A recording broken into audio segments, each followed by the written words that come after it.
And a good Wednesday, everybody. Welcome in. I had to think about that for a second.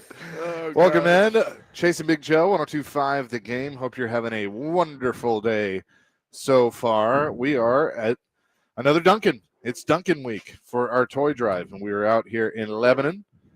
It's Lebanon It is or Lebanon, Lebanon. not Lebanon. Lebanon. So if you say Lebanon, then we know you're not from here. That's right. That's kind of how that works. It's But funny. When I worked in TV, people would show up like, how do you pronounce Lebanon? I'm like, no, Lebanon. And then so you had to tell them, like, Santa Fe, the Mumbrian. There's a few things you had to explain to TV folks when they moved here then. was it you that said, I can't remember if it was you or Darren that told me the story of working with somebody that couldn't say Murfreesboro? Me. Okay. Yeah, it was murmur. Murmur. And I couldn't stop laughing because she said it all the time after being corrected 1,000 times. We're live here today at Murmur. I'm like, oh, man. It's like, what? Murfreesboro. But today we're in Lebanon, so come by and see us. It's been a great week off. Done really great, dropping off stuffed toys, helping us with the National Children's Alliance. So thank you all. We're on West Main in Lebanon. Come by and say hi. Yeah. So please do. We had several people stop by yesterday, including Gator Mike and Hair Metal Henry. And what did Hair Metal Henry drop off? A really expensive toy. Yeah. I don't want to say what it is, but yeah, he did. Billy Napier's car keys? Yes, Billy Napier's car keys. Billy Napier got a job there. No, pal. it's going back to the station. Good. So we'll figure it out. Good. Nice. So thank you all for doing this. Hair Metal Henry's a good man. He is.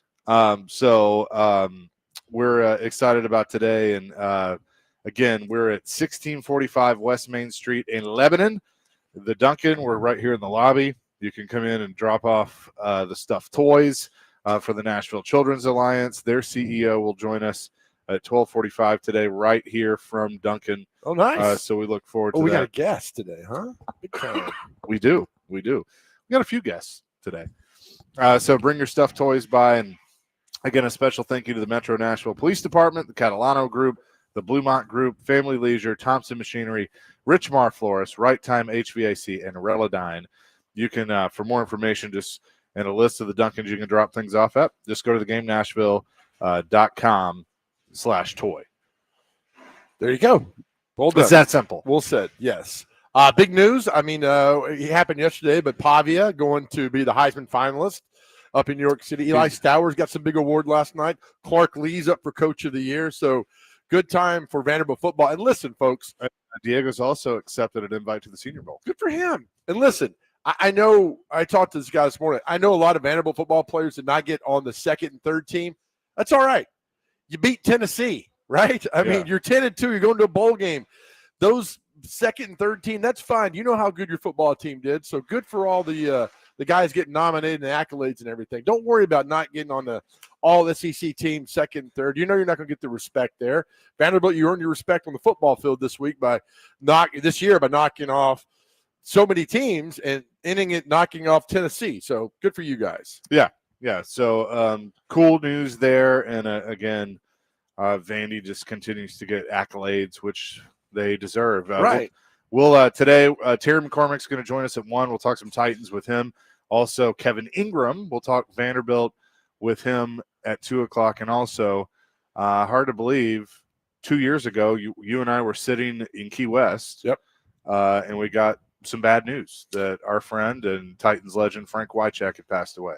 Yeah, it was very shocking. I mean, Frank, Stephen, Eddie, I don't care if this team's here for 300 more years. Those three guys will be talked about as the three of the Titans lore back in yesterday. the time. It was 2 years ago yesterday. So, it was still – it's one of those things like you can't believe it because it was Frank Wycheck, man, and he meant a lot to a lot of people. So we'll talk to Kevin about that. Yeah, and Kevin obviously spent a lot of time with Frank over the years on the Wake Up Zone. What a show, right? I mean, what a show. I call that show the Ralph Emery of radio. Yep. Because when Ralph Emery's show was around, it had like a 98% rating. Everybody watched it. Everybody it did everything. And that was the same with Frank, Kevin, and Mark Howard. Is everybody listened to that show. The show. Everybody.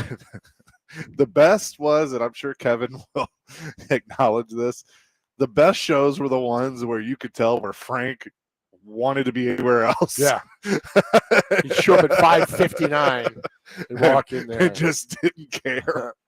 Those were, you never knew what he was going to say. Those are always the best shows. The late, great Mark Howard and the late, great Frank Wycheck. Kevin Ingram will join us at 2 o'clock today. So looking forward to that. Predators win last night against Colorado, the best team in the National Hockey League. They beat them in a shootout. Right. And look, they played well. They had a lead throughout the game. Colorado was able to tie it back up late, going to overtime, escaped that, and they were able to get the winner in OT or in the shootout. And 2 big points for the Preds, but playing a lot better as of late. I love it. I fell asleep, but then I texted you this morning. He told me they'd won. Good for them. It's funny. You could beat the best team in hockey who's going crazy and then struggle against the bottom tier teams. But anyway, they got to win. Good for them. And then they have another big game on Thursday night. Well, and here's the thing. You're getting contributions from Saros, from O'Reilly, from Marchessault, from Stamkos, from Forsberg, and your young guys like Matt Wood and Reed Schaefer that are still, fairly new to the lineup. They're contributing as well. So it's all kind of coming together. Now, look, you're going to have games like Carolina that weren't very good, but if you can have games like beating Florida, the defending 2-time Stanley Cup champions in OT, beating Colorado, a team that a lot of people are predicting to win the Stanley Cup this year. It doesn't matter how you do it. It's just the win's a win. That's right. They're starting to string some stuff together and play well. And look, Barry Trotz might be making us all look kind of silly for questioning him. Hey, I'm Team Barry. So you can shut, I am too. Shut your mouth on so that. Good. Look, man, nothing is better when they're rolling in December, January, February, March, getting to the playoffs. For those who just moved here, a Predator playoff run is amazing for this city, and hopefully we can get back to that this year. Well, if you look at the standings right now, they're still 9th, but they're 26 points, and they are 5 points out of a playoff spot behind Utah in the wild card. And so the best they're part, in striking distance. Playoffs don't start today, so don't do your That's little. True. If the playoffs start today, they wouldn't be in. You know what? Playoffs don't start today. That's true. They're only they're not even 30 games in yet. They're 82. 82. So long way to go. Long way to go, pal. And a short time to get there. Short time to get there. MTSU fired their offensive coordinator this morning. Bodie Reeder is gone. Okay. So, we kind of figured that Derek would make some changes to his coaching staff. He already did. Yeah. And look, I think he has to. I got to scoot down. Okay. We're sitting like across from each other, like we're playing Password on the game show. Okay. I just got to scoot down. Okay. I was kind of wondering what you were doing there, but look, I love you, man. I just I got to move down. Yeah. There we go. There we go. Yeah. So he's made changes. So they'll be on the look for a new offensive coordinator heading into 2026. Well, look, I mean, again, what I was going to say is he has to, and that's never easy. But in the 2 years that he's been there, it's clear this team is not playing well enough. Right. And, whether that's roster, whether that's assistant coaches, it doesn't matter. It comes back on one guy, and that's the head coach. It does. So, exactly, and he knows that. I mean, he's been through this long enough. So, certainly not an easy decision, but hopefully the university continues to give him the resources to succeed, and he's able to bring in some coaches that are going to help that and play the portal and all of that.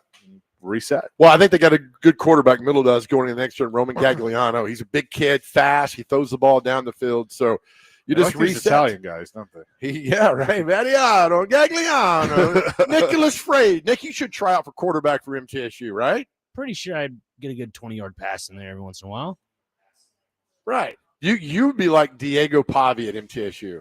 Oh, I could. Yes. Let's I'd like start that. the movement. Murfreesboro's mine. Let's do it. I thought he was about to say, I could be better than Diego, and I was about to be like, whoa, easy, big fella. I don't have 80 so family this is members the that season. can show up to a stadium, so that's neither here nor there. Oh, but can any of your family members twerk? That's the question. I can't confirm that either. I don't think that's possible. On TV, we do that. So that'll be fun Saturday to watch that show because I don't watch the Heisman show. I never have in the past. But I will this year to see. It's Pavia, Ohio State, Indiana, and the Notre Dame running back. Yeah. I'm surprised he's showing up. Yeah. Well, I think he could finish. He could finish third. Oh, I see your joke there. Yeah. I'm surprised he didn't opt out of that. Yeah, I love the Notre Dame fans who attacked him, not attack, air quote, went after me on Facebook for talking about Notre Dame getting out. I just think it's a disrespect to your fan base, to the player. And like, well, the players voted for that. Oh, that's great, man. But still, go have fun. Go have fun in those bowl games and be treated like a king and all that stuff. But they opted out, and good for them. Other team can step up and play and have fun. We know Tennessee, Illinois are going to come here. They're going to have a great bowl game. Vanderbilt's going to the ReliaQuest Bowl to take on Iowa. Good. Enjoy. The bowl games are just a reward for a good season. And the teams that are playing, good for them.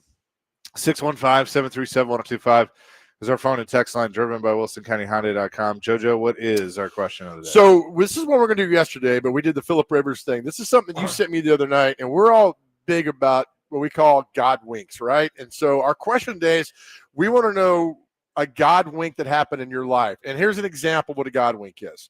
Chase will tell his in a minute. I'll tell mine. Well, my mother passed away 3 o'clock in the morning. I didn't sleep for like 72 hours. She passed away. And I got home that morning. I'll never forget. It was 5:30. It was in June. The sun was coming up. And I pulled my house, and I was just exhausted. And this robin landed on the hood of my truck, right? And I was like, all right, what is this? I had no idea what the robin sign meant. And it landed on my hood of my truck. And again, I was exhausted. So I honked, and the robin didn't move. And I honked again, and it walked closer to my window, right? I mean, to the windshield. So I sit there and looked at this robin who's like 5 feet away from me. And I was like, what are you doing? And I honked, 3-time honked. It didn't move. And it just stared at me. And then it flew away. Yeah. And I was like, that was so odd. This robin just landed on the – it didn't honk. When I honked, it didn't – I got out of my car. It didn't move. And then it flew away. And then I asked a friend, I said, hey, there's a funny story. And they told me what the robin means, right? It's a massive God wink in my life. It was like my mom was saying, I'm going to be okay. Mm-hmm. You're going to be okay. And then that was it. Then you sent me something the other night, which pretty much shook me to the core. Yeah. Explain what happened. So I, my dad passed away 4 years ago, and I am living in his house. And there are many, many things that I have not changed because he put it there. So I've just kind of left it, including everything that's hanging on the fridge. He had pictures of me when I was a baby, like a thing of my grandfather from his funeral, like all this stuff. And I haven't moved anything. And so I was getting something out of the fridge, and I kind of bumped into it, and stuff fell off.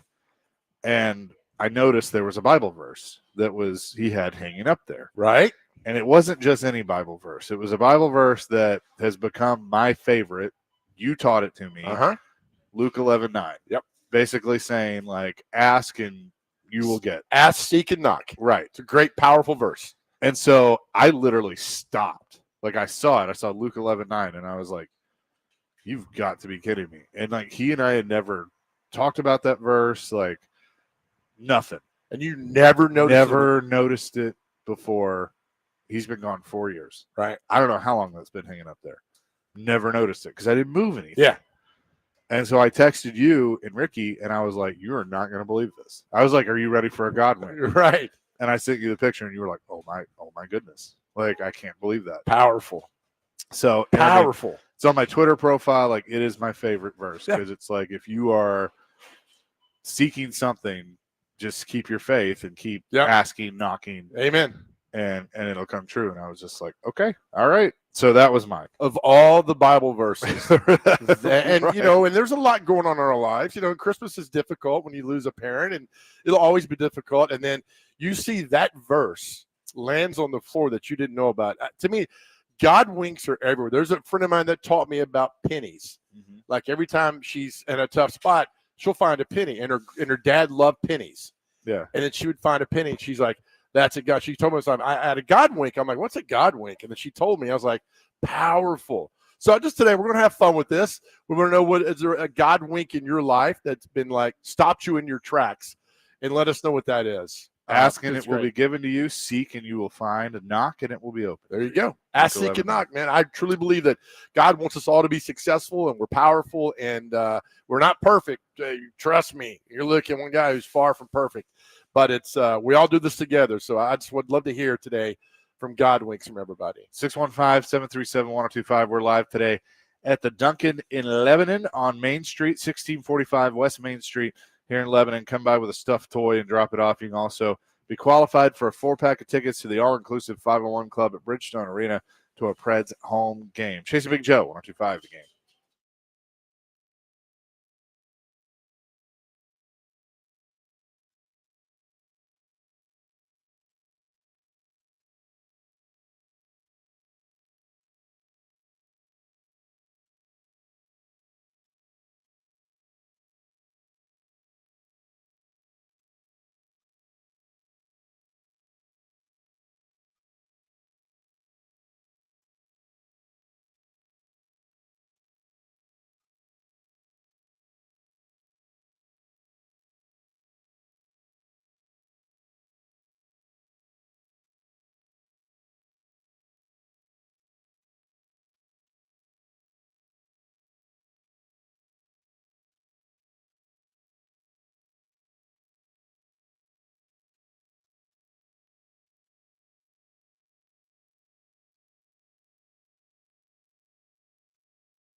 Little Eddie Rabbit bringing us back on this Wednesday. Chase and Big Joe, 102.5 The Game. Live here in Lebanon at the Duncan at 1645 West Main Street. Come by and see us. We should, this summer, we should do the game we did one day before the show where we just play the beginning of a song to see how quickly it takes you to name the song. Right. Yeah, you did good that day. You had probably about 90% success rate on that. But we want 100% success rate. We do. And we love inside jokes, and everybody's invited on this show. Everybody is. Just heard our reach line. 615-737-1025. Our question of the day is, a spiritual one, but a God wink in your life. Bob wants to weigh in on that. Bob, what's up? Well, you can call it a God wink if you want. I don't kind of use that term, but my dad was a few things. One, he hated magic. He was cheap, and he loved books. So one year before he died, several years before he died, and way before I had a second child, he gave me a novel about a magician. And I didn't read it because I don't do what people tell me to do. But after he died, the book was sitting on my shelf, and it was his birthday, and I decided I'm going to dig this book out, and I'm going to realize that he was okay with magic. He hated magic because he didn't like his dad was a magician. And I'm going to read this book because it's probably going to give me some kind of life lesson that he made up with his dad or something deep. Read the whole novel, didn't like it. But I knew there was a sign in it, and I looked at it again, and it was a library edition that he had bought at a used sale. And the last person who checked it out happened to check it out on my second child to be's birthday, way after but my dad died way before, this kid was even conceived. So There was this stamp on his birthday that kind of freaked me out. Bob, Bob, that's a God wink, brother. That's absolute God wink. That is fantastic. Thanks, Bob. Appreciate the call. I think it's my dad laughing at me, but that's okay. That's all right, man. That's all right. I love it. That's exactly it. You can spin it any way you want to. We prefer to spin it that's a God wink that made you smile and made you happy, man. And on your son's birthday, come on, man. Yeah. Justin says, I have two. My mother-in-law passed away, and I felt guilty about it because I was there and thought I could do more. She loved butterflies, and I was at work and had one land on me outside one day when I was having a bad day, and it was like God saying, it's okay. She's okay. I had a stroke in September. Long story short, they found a hole in my heart because of the stroke, and they repaired it. It was like God slowing me down long enough to repair my heart. He has more work for me to do here. Amen to that, Justin. Oh, that's what we're talking about. 615-737-1025. Send us your God winks today. So just make you feel good, man. Make you know that you are important and you are loved and you are absolutely wonderful. Yep. It's interesting. It's like I see those more because your eyes are more open to them as you get older. Yeah. And like I've brought this up a couple times. When I've walked into Nissan Stadium to go to a game, as bad as they are or have been or whatever, I still kind of get a little bit of peace when I first do that because I went there with my grandfather to see Vanderbilt play Tennessee and to the Billy Graham Crusade. Yeah. I went there with my dad for numerous Titans games. I went there with my mom for several games, Titans games. And so it's kind of like I have that. And the new stadium will be great, and I can make those memories with, my mom and hopefully my kids and all that stuff. But it's like I'll miss that because I'll know those moments were there. Amen. So I never lose sight of that. Those are my little God winks. And those were mine too. Like I love McGavick High School. I love McGavick High School football stadium, and I always go there to run or walk, and I look up at the empty stands, and I always see my mom up there. When I played football. So those are moments that I take forever with me. And so, they're everywhere. Just got to recognize them. So I'll tell you a funny story. So my dad calls me and goes, hey, so-and-so came by the restaurant and gave me his Titans tickets. And this is when they were still, pretty decent. Thanks for clarifying that. Yeah. And he's like, yeah, do you want to go to the game? I'm like, yeah, sure. Cause we didn't go a whole lot. And I was like, yeah, that'd be great. And I never especially now that I'm in radio, but I never asked, hey, where are the seats? I don't care. You're giving me free tickets. I'm Right. going to the game. So, and I don't think he looked either. So we get there, and we're like, okay, we're in the 300s. All right, that's cool. No problem. We walk up, get all the way up there. We're walking up. We are on the very last row.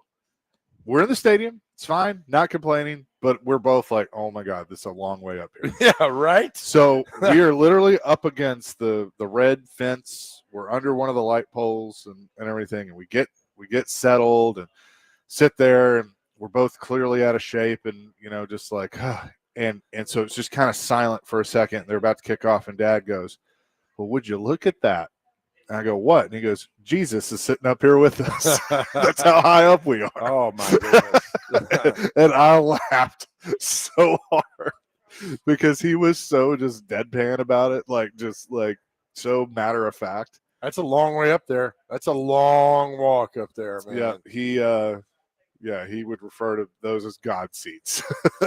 That's where they were. That's high up, man. T-Mac in the borough wants to weigh in. T-Mac, what's up? Yeah, so I used to date this girl who every time she saw either like 11 or 11 or like 111, just an array of ones, she would always, mention about it, right? So let's say like if she's on her phone and on the home screen it says like 1111, she's like, look, there go 1111, or maybe we'll be riding down the street and she'll see an address or just something like that. And we tried to look it up like multiple times, but never really got a good gist of like what it means or anything like that. Y'all may want to look it up, see what it means or whatever. But anyway, so I was dating this girl like a year ago. So since then, I haven't really saw like 1111 or anything like that. I haven't really paid attention to it. So last night, I'm sitting on the couch. I'm on my laptop, and I just glanced at my phone. And it said 1111. And I'm like, man, what does that mean? You know what I mean? So, like I said, I don't know what it means. It must mean something significant, but I just kind of want to throw that out there, and I hang up the list. That's a good one. I've always looked at it, T-Mac, as like 1111, make a wish. Make a wish, yeah. And I usually say a prayer. That's kind of what I do. So T-Mac was he wasn't annoyed by it. He was just I think he was intrigued. more intrigued by it. Okay, all right, yeah. I mean, things like that happen all the time. 111 See, stands for manifestation and new beginnings. So just FYI. Oh, so is that why it's make a wish? I guess 1111. I mean, it's four ones, but 3 ones definitely represent new beginnings and manifestation and just spiritual awakening in a roundabout way. Well, for the wrestling fans out there, throw your ones up. We acknowledge our tribal chief. Who is that? Roman Reigns. Okay. We throw the ones up. Okay. Yeah. 615-737-1025. Kenny the mailman. What's up, Kenny? Best subject ever, fellas. I love it. We figured you would. What you said a minute ago, you get 1,000 of these every day. You just don't realize it. And one of these days you're going to sit and you'll see the picture, you'll see the puzzle, and you'll go, wow. But listen to this. It's been about 44 years ago. I was not allowed to visit other churches. I had to go to church with my parents and sit on the same row, but I snuck off to another church, and I saw this beautiful girl named Badette. And I said, I'm going to go to this church. And I was looking at her, and my friend said, don't even think about asking her out. She's way out of your league. She's dating doctors and lawyers. You're a Kroger sack boy with a $100 car. Don't even ask her out. But I don't take no for an answer, fellas. I found an in. Her dad had not missed a Vandy home game in 30 years. And the doctors and lawyers she liked would make fun of him because they went to other schools and they would not go to a Vandy game with him. Oh, I showed up and I said, not only will I go, I will stay to the end even if they're behind 40-0. So I got in with the dad. Now, the mom might have not been too happy with the Kroger sack boy, but that was 44 years and 3 kids ago. And Babette has made my life absolutely the best life I could expect. Heck yeah. Wonderful. Well, absolutely wonderful. Yeah, it is. Thank you, Kenny. Hey, all you Sack boys out there, hang on. There's hope. Yes, I love that, man. I'm learning about this hope. Yeah, don't let your what you do your value in life, man. Whatever you do, man, you got value, you got worth, you got hope, man. That's great. Thank you, Kenny, for that. There's so many things in life that like you pray and pray and pray for, and then one day it's just like bam, Yeah, right. Smacks you in the face. That's how we roll. 615-737-1025. Phillip Rivers making his improbable return with the Colts. And people have been asking, well, what about somebody else? It looks like that has been proven where it can't happen. And I'll explain. Chasing Big Joe live at Duncan in Lebanon today, 102.5 The Game.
Chase and Big Joe, 102.5 The Game. We're presented by the Omni Nashville Hotel, live in Duncan today in Lebanon. By the way, our question of the day, which is a God wink in your life, is presented by Aries Tactical. Your safety, your skill, your Aries Tactical. Check them out at ariestactical.com. Also want to tell you that Smashville Live returns tonight at 6 o'clock, live from Brew House 100 in Bellevue on 102.5 The Game. You'll get to see Luke Evangelista, Pretty Boy Vincenzo, also known as, and then Nick Blankenberg as well. So come by and see him. It'll be Max Hers, and I believe Kara Hammer will be with him as well. So looking forward to that tonight at Brewhouse 100 at 6 o'clock. So we've been keeping up with this story with Phillip Rivers. He is officially signed on the practice squad with the Colts. He's going to be able to wear his number, 17, that he's worn his entire career, because Daniel Jones is on IR, so there's no big deal there. And it's kind of looking like he's going to start. Like, I think he might play Sunday. Why would you not bring him in to have him not start? Let him go and get it done. Who do they play Sunday? Jacksonville. Okay. Just hand the ball off. Oh, wait, no. They just played Jacksonville. Hand the ball off to Jonathan Thomas or Taylor, whatever his name is. Taylor. Jonathan Taylor Thomas. From Tool Time. Let him do that. Let him go, man. Yeah. So, it's just crazy. But people were asking, let's see, they play at Seattle. Oh, Seattle's got a very good defense. Yeah, Indy's lost 3 in a row, and now they got to go to Seattle, which we knew their schedule was going to get better. But, people have been like, well, could Brady, like you brought it up, could Brady come back? Could Brady sign with the Raiders or whatever? Jonathan Jones, who covers the NFL, tweeted this back in 2024.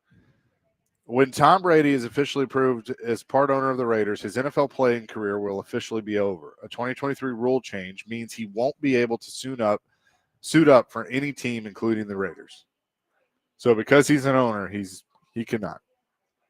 Okay, that's real.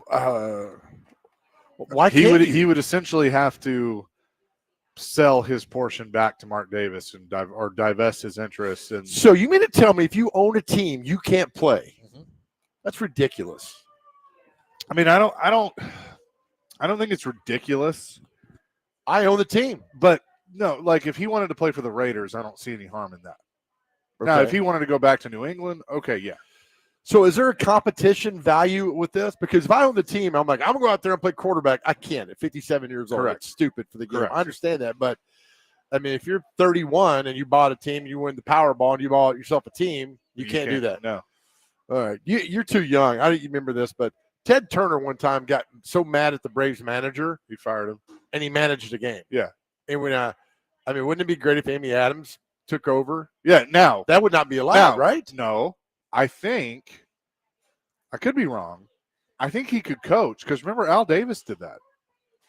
Al Davis was. But I don't think he was the owner though.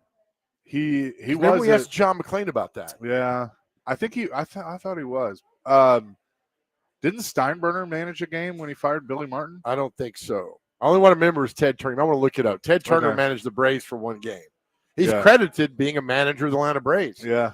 Well, is there a rule that if you're owner, you can't coach as well? I don't know. And I love all the people who are like giving Irsay's daughter, like, why are you on the sidelines? And then she provides 75 pages of notes. Like, here, look at this. According to Google, yes, an NFL owner can be a coach. And obviously George Halas was an example of that. Owners like Jerry Jones often act like GM coaches. Yeah, I mean, if Jerry can be the GM, why couldn't he be the coach? I totally agree. Yeah. Now, I think there needs to be some sort of something with the league to say, all right, who are you putting in here? What are the qualifications? Because I think you needed an equal playing field, right? Yeah. I mean, all the way over. You just can't throw some slop out there like myself and to be a head coach of a football team, that's not going to work. But if you own the team, I don't know what you can and cannot do. Here's the good thing. I'll never own a team. I'm not going to worry about it. I was about to say, I really don't think that's going to be a concern for you. Right. Here in the near future. But I think it's a good story. 44 years old, and we've talked all the time. There's an NFL films about the life of Johnny Unitas, and he got traded from the Colts to the Chargers. and he's 37 years old, and the camera pans up to him, and John Facenda says, here's Johnny Unitas at 37. He's a shell of his former self. He looked 80. And here's Rivers at 44. It's a different time and place. So I'm telling you, age does, when DeAndre Hopkins was getting 30, well, he's hitting 30. You think he looks at the clock, DeAndre Hopkins, and says, I'm turning 30. Look at this. I'm not going to play again. He's 37. He looks like your great-grandpa. Good Lord. But no, age is nothing anymore. Hell, I got guys at the gym my age who are lifting more than people half their age. So stop with the age thing. Just stop it. Well, at 30, at the clock's running. No, it's not. It's not running. Nonsense. Dr. Crane, that's a good question. You just texted us. Ask it. I'm just saying, like, if Tom Brady wants to join back in the NFL and play, why doesn't he sign over his I guess, stake to his kids or kid? Because after he's done playing, he could just sign that back over to him. And I looked it up. There's no rule against it. Yeah. So I guess he could do that. But, I mean, does his kid have to be 18? Like technically, and this is a little different, but like Donald Trump, for instance, to be president, like he had to sign everything over that is basically with his kids. Like he can't run his company while being president. Okay. I mean, I think you could use it this way where you could phrase it as like a family investment fund as the stake of the Raiders, whatever Brady's stake is, and use it as a family investment fund. And then from there, if he wants to put more money into it or take it all out and go to him, I think he could manage it that way. Let me ask you a question about the Predators, the guy coming back. When Mike Fisher came back, I love Mike Fisher. I think that hurt the hockey team. I don't know that it hurt the hockey team. I just think he had nothing left. And it was pretty clear. Hurt the hockey team. Yeah, I don't know. Right? I mean, it was great. Oh, he's coming back. I was like, but why? Well, here's where I think it helped. And I know you're going to have a quip on this. I think having him back in the room was a good thing. I just think he like Craig Smith, who just retired, he and Mike were very close. Okay. And I think just having that leadership back was big for them. But, yeah, I mean, I don't know if he hurt. He didn't really do anything. Yeah, so why bring him back? Right. I mean, at least Phillip Rivers come back because I don't think the Predators needed Mike Fisher at the time. Yeah. I really don't. I think this is need. So if Brady. I don't think bringing him back cost them losing in 7 games to Winnipeg. No, but also, if Brady can't, what would Brady come back? I mean, you're not going to come back to a team that's – you're not – I mean, Jaden Daniels is out again this weekend. You come back to a 3-9 team, finish out 4 games. No, he's not doing that. No. So I don't – good for Phillip Rivers. I hope it's successful. Hope it's fine. And all the good stuff. It's a good story, man. And you go out and beat Seattle, it's a better story. They get to the playoffs, it's good. But I just sometimes it's like, all right, do you really need this? The Colts really – needed a quarterback. Really needed a quarterback. Let's go to the phones once again. More Godwinks. Crystal has been waiting patiently. Crystal, what you got?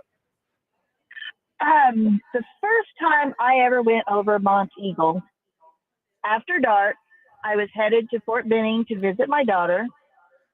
It was so foggy I couldn't see 5 feet in front of me. I get behind this tractor trailer and he kind of winks his lights at me. My mom used to tell my sister and I, if you're in a predicament and you can't see where you're going, get behind a tractor trailer because 9 times out of 10, they've driven that route before and they know where they're going. So I got behind that tractor trailer and I was like, okay, buddy, here we go. If you go up over this mountain, the side of this mountain, I'm going right along with you. And we made it up and back down that mountain in one piece.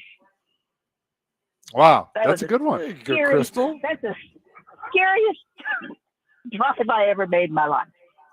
But in time of need, you reverted back to what your mother had told you, and then look what happened. Yep. That's a good one. Thank you, Crystal. Thank you. Thank you. Mark has one as well. Mark, what's up?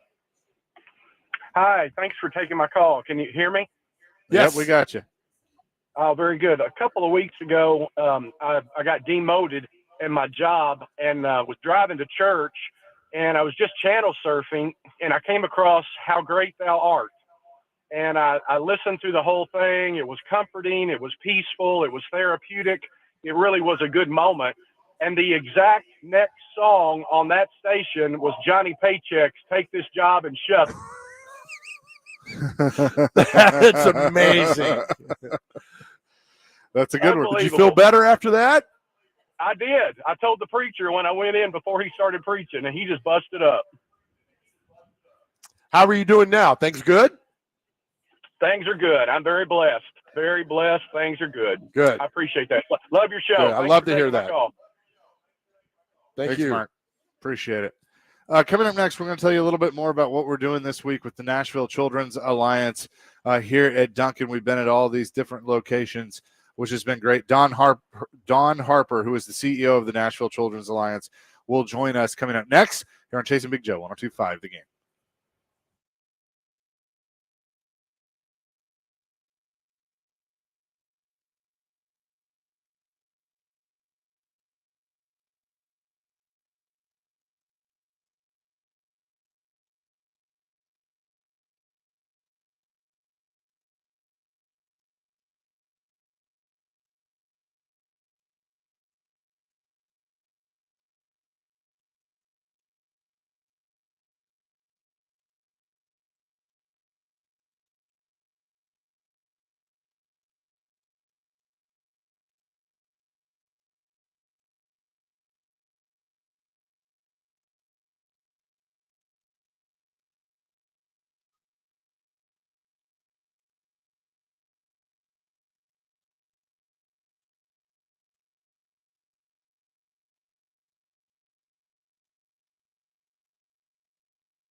Chasing Big Joe, 102.5 The Game here on this Wednesday. We're live here in Lebanon at the Duncan for our toy drive that we've been doing all this week. 1645 West Main Street in Lebanon. And again, we're helping the Nashville Children's Alliance by taking stuffed toys. You can come by. They got all the bins. You can go to thegamenashville.com/toy, and that will tell you all the locations that you can drop toys off at. We don't have to be there. Like the bins are there too, so you can drop those off.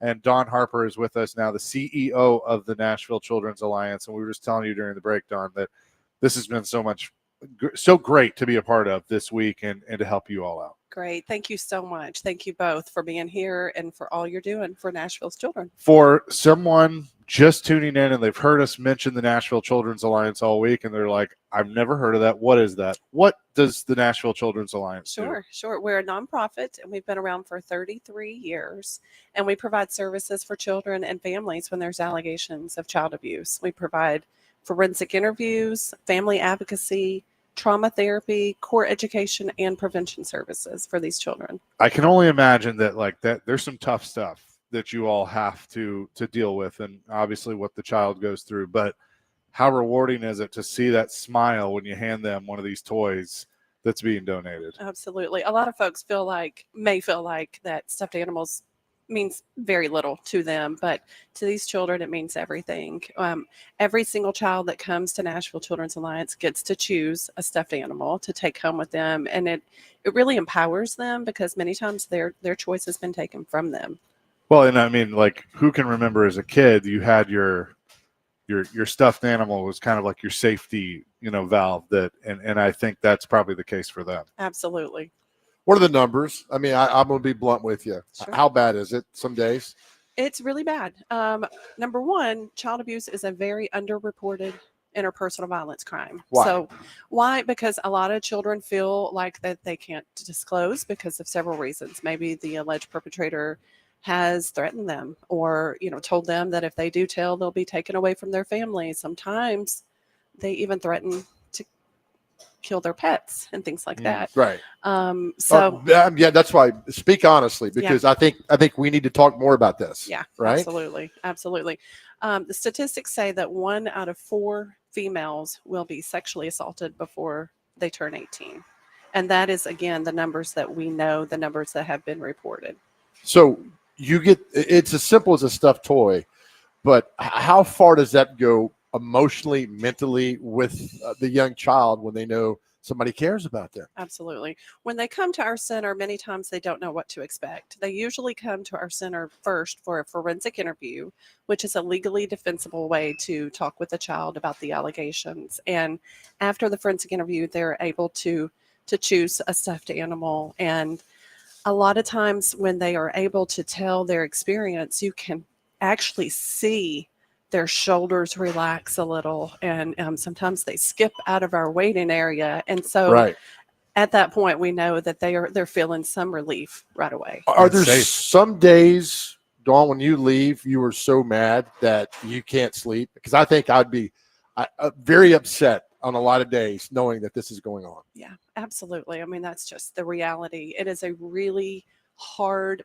job to work in this field. We work with our multidisciplinary team partners, which includes Metro Nashville Police Department, the DA's office, and Department of Children's Services. And we work together as a team to coordinate and facilitate every single child abuse case that comes through the DCS hotline in Nashville. And we hear a lot of stories. All right, so we've broken it down. Now let's bring up the positive. How is the impact working? I got to think you guys are doing God's work in the community. Thank you so much. Thank you. Well, again, when children are able to tell us their experience and start the healing process at that point, that is always a good day. They come in for a forensic interview. We have family support specialists that work with the non-offending caregivers throughout the entire process. And, as a parent, if you've just heard that your child has been abused, I mean, all the logical thinking, every day-to-day activities is really just kind of put on hold. Right. So they help really navigate through the whole experience and help them really understand like what to expect in days to come, what behaviors they may see from the child and so forth. And then we also have therapists, and our therapists are amazing, and they are trained in a lot of different modalities for trauma. Okay. And really help navigate them toward the healing process. So we talk all the time about mental health for men. We want men to reach out and talk and open up. How do you get somebody to open up on this end? Because a kid's probably not going to call you. If somebody's seen this going on, what should they do? Well, if anyone in the state of Tennessee suspects child abuse at all, they're a mandated reporter if they're over the age of 18. So they have to call and report it to authorities, either Department of Children's Services or their local law enforcement. I mean, that is a law, a state Okay. law. Good. How can, but look, this week is awesome and we're glad to be a part of it, but this is a 365 days a year thing. How can people help? Yeah. Without just coming here and dropping off a toy. Right. I appreciate that question. Visit our website, www.nashvillechildren'salliance.org.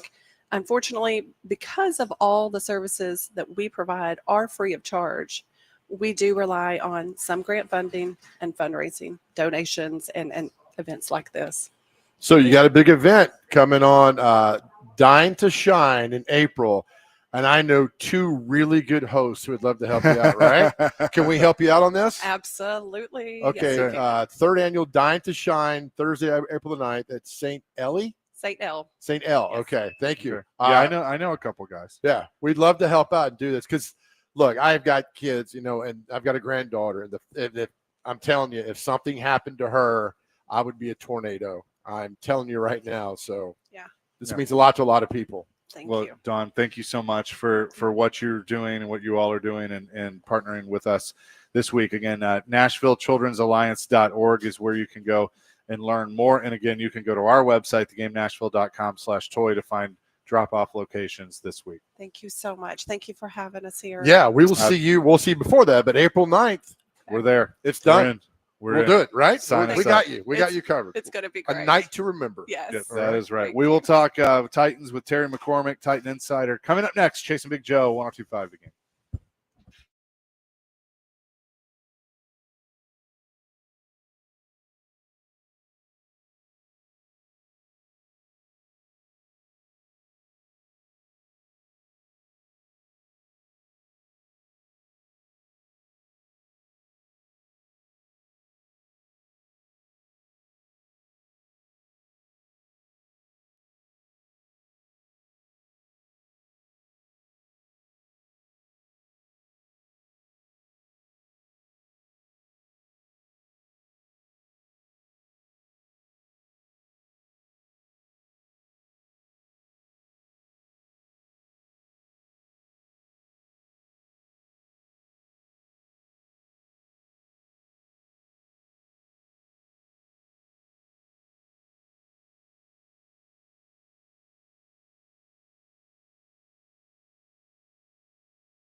Hour number 2, Chasing Big Joe, 102.5 The Game on this Wednesday, live at Duncan at 1645 West Main Street here in Lebanon. Our toy drive continues. Bring a stuffed toy. Our buddy Doug from Nashville that calls in a lot just came by. He also had a great Godwink story that he shared with us. Yeah, that was awesome. Many thanks to Ivan Aronin, who stopped by from Main Street Media to drop off a toy. And that leads us into our guest. Our guest, yes, that is right. I actually wasn't sure what you were doing. Who does a lot of work for Main Street Media. 1645 West Main Street is where you can drop off a toy. Terry McCormick, Titan Insider, joins us now here on the program. And Terry, I'm going to let you break the news. Is 52-year-old Eddie George ready to sign with the Titans and help them out, since that seems to be the trend in the NFL? Well, I mean, that certainly does seem to be the trend that's going on right now. But, the Titans need help at the cornerback position more than anything. So they might want to look up Samari Rolle and Denard Walker and maybe even see if Pac-Man Jones is available. Cortland Finnegan, I mean, he's 41. Maybe he could help out. So, I mean, there certainly could be some options there. What do you make of the Phillip Rivers news at 44 years old? He was literally about to be up for the Hall of Fame. He signed with the Colts practice squad, and it's looking like he's probably going to play. Yeah, it's just one of those strange things that just, crops up once, every so often, and you're just kind of shaking your head wondering how it happened. But the Colts are in such a desperate situation at quarterback, having lost Daniel Jones, lost Anthony Richardson, and, Riley Leonard, their rookie, out of Notre Dame, is, questionable this week with a knee issue. So this really, kind of a desperate situation. And Phillip Rivers knows Shane Steichen well and knows Indianapolis well. So why not? Moving things to the Titans, do you believe that Chad Brinker, Mike Borgonzi, Amy Adams Strunk, when they start the interview process with potential head coaches, that they're going to show them a picture of John Bones Fossil and say, hey, meet your new special teams coordinator because he's not going anywhere? Because I certainly think they should. They absolutely should keep Bones Fossil because he has transformed this Titans special teams group from one of the worst units over the last, decade or so into one of the best in the league, especially on returns. Chimere Dike has been electric as both a punt and kickoff returner. And then, they've started off, and a lot of these, just really miserable facts that surround the Titans when you lose for so long, are starting to go by the wayside, at least on special teams. They blocked their first punt since Tim Shaw did it in 2012 against Pittsburgh. Earlier this year, it was their first punt return since 2012 by Darius Renaud, who had 2 in the same game, and it evidently exhausted the entire supply for a decade. So, it's one of those situations where anybody that comes in, any coach that comes in here that's not interested in keeping Bones Fossil, I'm not sure I'm interested in him as my head coach. Talking to Terry McCormick with us on the Chasing Big Joe show. Terry, I'm late to this. What's this about the airplane conversation that should have been taken off record, but somebody leaked it out? They weren't supposed to, and it's Arden Keys pissed off at Cam Ward. And was it a joke? Was it not a joke? I'm too busy in my life to go through Titans drama. Can you sum what's going on up for us? Well, apparently, you guys probably saw Cam Ward's post-game press conference, and it was obvious. I asked him a question, what a win, means to him, because he'd been harping for weeks on the fact that they hadn't been winning and that was very important to him. And he said he didn't need the win, which, said he reacts the same way, after wins or losses, and that's fine, but it was obvious that he was upset that he did not play his best football on Sunday, despite the team winning, with complimentary football from running the running game with Tony Pollard and the defense and special teams creating turnovers. So he was a little bit upset that he didn't play well. I get that. But when you've won so few games as he has won and the Titans have won, you got to be able to enjoy the moment, enjoy the win, just because, you didn't play well personally, you got to enjoy the win. I think that's what Arden Key was trying to tell him in making a joke on the team flight. Now, that never should have gotten out for broadcast, but it did. And so I think the point of it here is that I think, Cam Ward is certainly serious about his craft and wanting to be good, but, he's still got a lot to learn in terms of, how to carry himself and how to play as an NFL quarterback. And I think that Arden Key was just trying to press that point upon him in a joking way, in a way that, wouldn't, cause anger or wouldn't create, a situation like that. And then, for it to get out and to be aired on the radio is just, or the story to be told on the radio is just kind of crazy, really.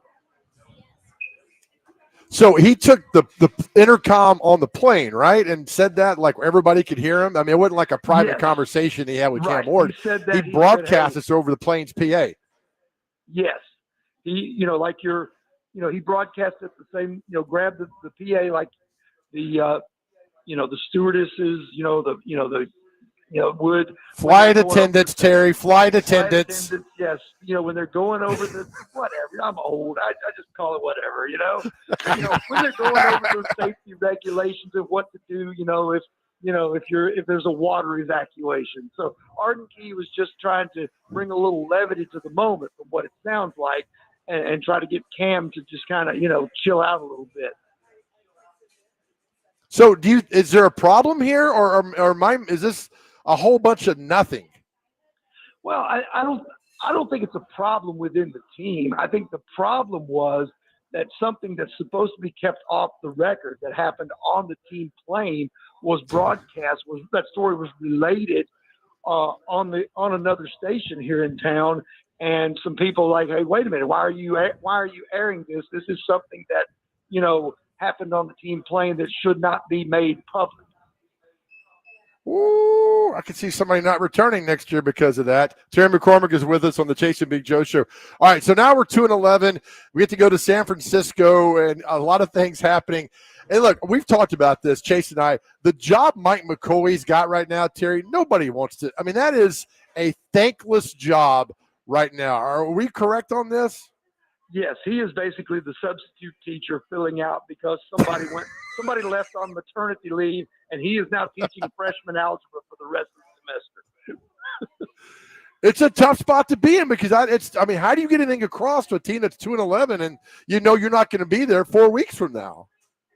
Oh, I mean, yeah, it's an impossible situation because you're coaching guys who know that you're not going to be back. I guess the only way you can get through to them is that you need to tell them, look, you got to play to a certain level if you want to be back. Now, some guys that doesn't apply to, obviously, because, they've invested draft capital recently in some of these guys. But some of these other guys who've been here for 2 or 3 years, maybe they're still, on the bubble as to whether they're going to be here, long term, then maybe the message can resonate with them. But it's a situation that's not enviable for certain. When you have a staff that knows it's lame duck, and you have players that don't know if they're going to be here next year or not, and they know that if they are going to be here, they're going to be hearing somebody else's message. Terry McCormick is with us. So what have you seen, though, that has made them be more competitive outside of the Jags game? But, like, you look at the game before the bye week against the Chargers, they lose by touchdown. They lose by 3 to Houston. They're competitive against one of the best teams in the league in Seattle, losing by 6. Then you have the Jags game, which was obviously a bad one. They go to Cleveland and win. They score 31 points. So the competitive level has certainly been much better under Mike McCoy than it was Brian Callahan. The question is why? Well, I think some of it is just the growth of a lot of young players playing. You should be better 13 weeks into the season than you were 3 weeks into the season if you're new to the NFL. If you're not, there's something wrong. I think that's some of it. I think they've simplified some things, and I think they've also, in large part, not completely, obviously, because it rears its head at various times, but in large part, they're not turning the ball over as much, and they're not committing as many costly penalties. So, there's still a lot that has to be improved upon, but I think you cut down on some of those things and you can kind of keep yourself in games, even if the talent level is very, at odds. Titans fans are going to say, tank, get the first pick again, use that for draft capital. And look, I don't hate that idea, but these are pro athletes. They're not going to just lay down. There's 4 games left. And I'm going to be honest, Terry, I think they have a chance that they could win any of these 4 games because you got San Francisco that I think has been good, not great this year. Kansas City's not going well. New Orleans isn't going well. And the last week of the season, Jacksonville will probably have a playoff spot cinched up, so they may not play anyone. You could get some wins out of this. So what do you want to see out of this group in these last 4 games? Well, I think the best thing for this team, and these guys are not going to want to hear this because, they don't think like that. They think they want to win the last 4 games end the season on a 5-game win streak, which is a long shot because this team has not won consecutive games in the last 54 games, if you can believe that. So, but I think for the franchise's health, it would be for them to continue to be somewhat competitive, but be able to have the first or second pick in the draft because they really do need, draft capital, and they need to hit on some draft picks, not like they've done in previous years where you go back through a 4-year stretch of 2020 to 2023, and you basically have 4 guys left on the roster, and one of those is on IR that you drafted to show for 4 full years. So the 25 class looks a little bit better. Those guys have been playing and contributing. You need to stack the 26 class on top of the 25 class, and obviously the higher you pick is going to be better. But that said, it would be demoralizing for this team to suffer a couple of more of those 37-10 type losses because that's not doing anybody any good. All right, Terry, a few rapid-fire questions for you. Over, under at the next home game for the Titans when they take on the Saints, 20,000 people. Over or under? Under. Next head coach of the Tennessee Titans is? I'm going to say Matt Nagy.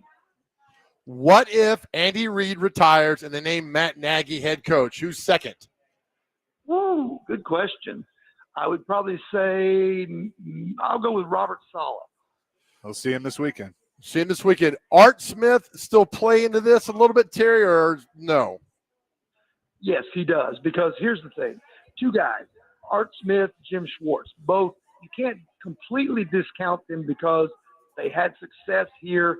Amy Adams Strunk is very big on loyalty and things like that. And those 2 guys would at least know the lay of the land. They would know what they'd be getting themselves into, whereas somebody coming in from the outside, like Vrabel did, like Brian Callahan did, you can't fully appreciate the dysfunction of this franchise the way somebody who has already been here can.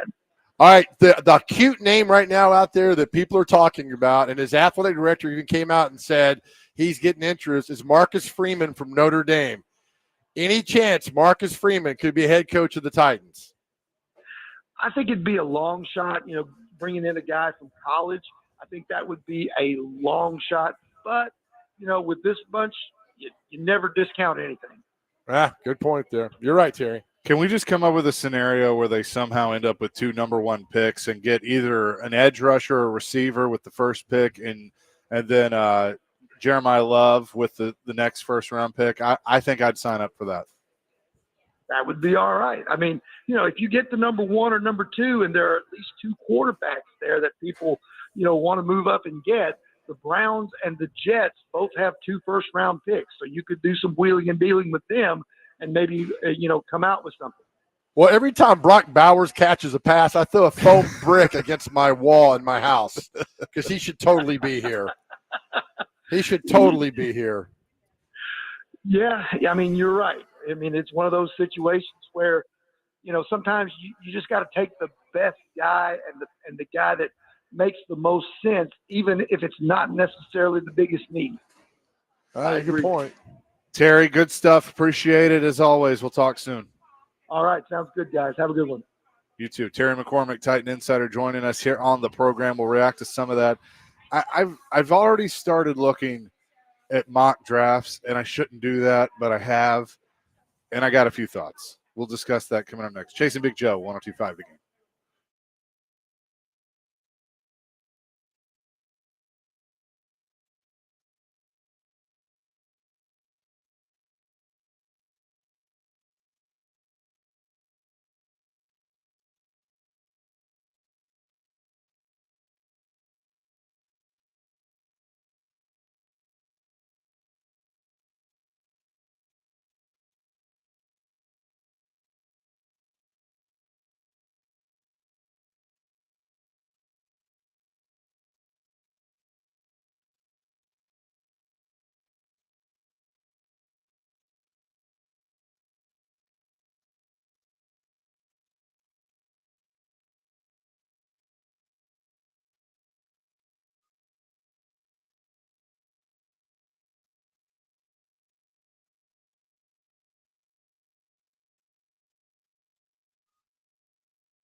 Little 38 special bringing us back here on the program.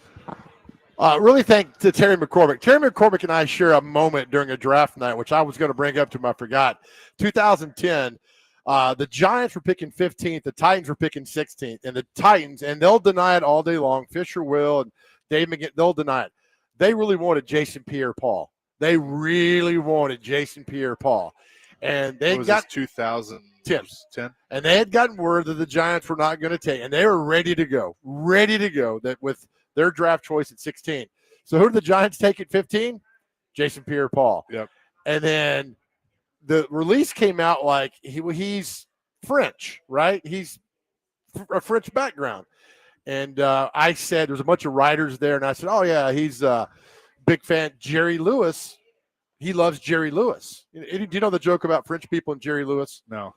They think Jerry Lewis is the funniest person ever walked earth. The French do. Okay. The funniest person. So I told these writers, I said, hey, he's a big fan of Jerry Lewis. So these writers started writing down. Terry McCormick and I were just dying laughing because we know we were just messing with these guys. And like immediately the Titans took Derek Morgan. And it was such and they'll deny it. But they didn't want Derek Morgan. I'm telling you right now, they did not want Derek Morgan. They wanted Jason Pierre-Paul, and they draft Derek Morgan, and just the whole room was, ugh. I was like, you got to take people who love Jerry Lewis, and they couldn't get Jason Pierre-Paul. And, of course, Derek Morgan never made a Pro Bowl. Jason Pierre-Paul made multiple Pro Bowls. I mean, Derek Morgan was a good player, but didn't live up to being a first-round pick. Average player. I'm telling you, he was an average player. Did anything that knocked your socks off that went on. But that just shows you a panic like, oh, my gosh, two guys drafted after Derek Morgan, Marquise Pouncey, thank you, and then Mike Uapate from Idaho all made Pro Bowls going forward. So when you talk about the draft, you just don't know, man. You don't know. One of my favorite draft stories is, and we have the audio somewhere, I'd have to dig it up, of Floyd telling the story about Javon Curse and when they were going to take Javon Curse. And you're very happy right now. Oh, it's so good. That he, I can't remember all the details of it, but that he was worried that another team was going to take him. And he's calling Tampa and Rich McKay and thinking about, trying to move up and to go so he can ensure that he was going to get him. And he's kind of talking to Richie, as he called him, and he finally reveals, yeah, we're going to take this guy. And Floyd's like, oh, okay, see ya. Hangs up the phone. The Bucs took Anthony McFarland, Booger McFarland, right before Javon Curse. And remember, that draft was Chris Sanders, was about Andy Katzenmoyer, the linebacker from Ohio State, that a lot of people wanted to take in that draft. You found it, Dr. Crane? Yes, sir, I did. Oh, wow. Okay, play it. The Javon Curse draft. We loved Javon. I mean, we loved him. And I really thought Javon would go in the first, 5, 6, 7 picks. And so, I watched him and he got past 7. And you're thinking, wow, is there a chance? So we started calling these other teams. Would you be interested in a trade? Would you be interested in a trade? And we just couldn't find anybody that we could sell on a trade. So he keeps moving down and he keeps moving down. And now he's at 15. And in my mind, this will make your draft. If you can get this guy, it will make the entire draft. And so I called Richie McKay, who was at Tampa Bay. He was a GM at Tampa at that time. And I said, Richie, I want to move up to your spot. I said, I'll give you virtually whatever you want. I said, I got to get there. He said, no. He said, I think I'm going to make the pick. Well, then the obvious thing you say is, oh, geez. Well, okay, who are you going to take? He said, I'm going to take a defensive lineman. And I went, oh, no. I said, who are you going to take? He says, well, I'm going to take, I think it was Booger McFarland. I said, McFarland? He goes, yeah. I said, oh, okay, bye. and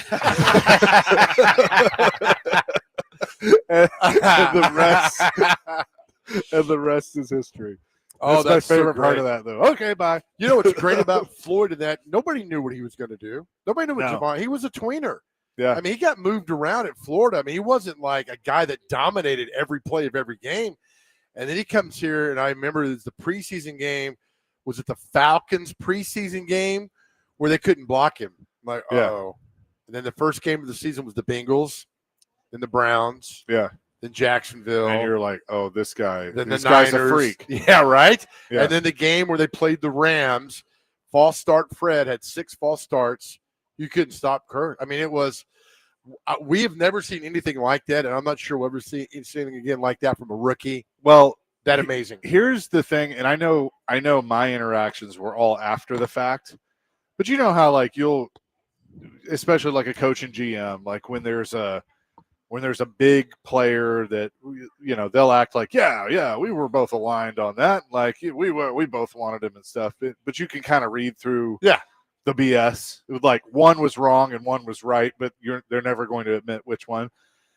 In talking with Floyd off the air about that, talking to Jeff Fisher off the air about that, like I even after the fact could read they both knew how much of a game-changing player Javon was going to be, and knew that he was going to be somebody that could help change this franchise. And you have said it, that of that era, he was the most important roster piece that they made. No doubt. Like I'm with. I don't think they go to the Super Bowl without him. I don't think they make the playoffs. I'm telling you. Yeah. He destroyed so many teams. Watch that Rams game when they rolled in here at 6-0 and the Titans beat them. I've told you, Neyland Stadium is loud, but that day when Javon Curse wreaked havoc upon the Rams and Kurt Warner at Nissan or Adelphia, whatever it was called at the time, was so loud. I'll never forget that. And so if he's not here, they don't do that. And you guys can argue all day long about what they would. No, he elevated everybody around him. And it was a shame he got injured. I told you my favorite Javon Curse stories in 2009 on a blue out or code blue, whatever it was, when Fisher made him inactive. Oh, yeah, and he went home. Went home and watched the game. And nobody knew. So we found out. And I said, hey, how was the game at home? I said, how was it? And nobody knew. We interviewed him the next day. It was a Friday. He's like, oh, it was great. Get home. I got a big TV and sit on the couch. Had family in town to watch the game. I'm not going to sit on the sidelines, and went home. And Fisher was furious. We asked him about it. He's like, furious because we want you to stay around there. Yeah. He's like, I'm not going to do that. I'm going to go home. Went home and watched the game on his TV, man. But had he not gotten hurt, the sky was the absolute limit for him had he not gotten hurt and left Nashville. No, I agree with you on that one. That was good stuff. And good job, Dr. Crane, finding that. It was good to hear Floyd's voice again. 615-737-1025. Again, we are live today at the Dunkin' at 1645 West Main Street in Lebanon. You can come by with a stuffed toy and donate it to the Nashville Children's Alliance. You can also qualify to win a 4-pack of tickets to the all-inclusive 501 Club at Bridgestone Arena to a Preds home game. Want to send a shout-out to the Metro Nashville Police Department, the Catalano Group, the Bluemont Group, Family Leisure, Thompson Machinery, Rich Marr Florist, Right Time HVAC, and Relodyne for all their support on this. And for more information and a list of Dunkin' locations that you can donate a stuffed toy, just visit thegamenashville.com/toy. Chase and Big Joe, 1025 The Game.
Chase and Big Joe, 102.5, the game on this Wednesday.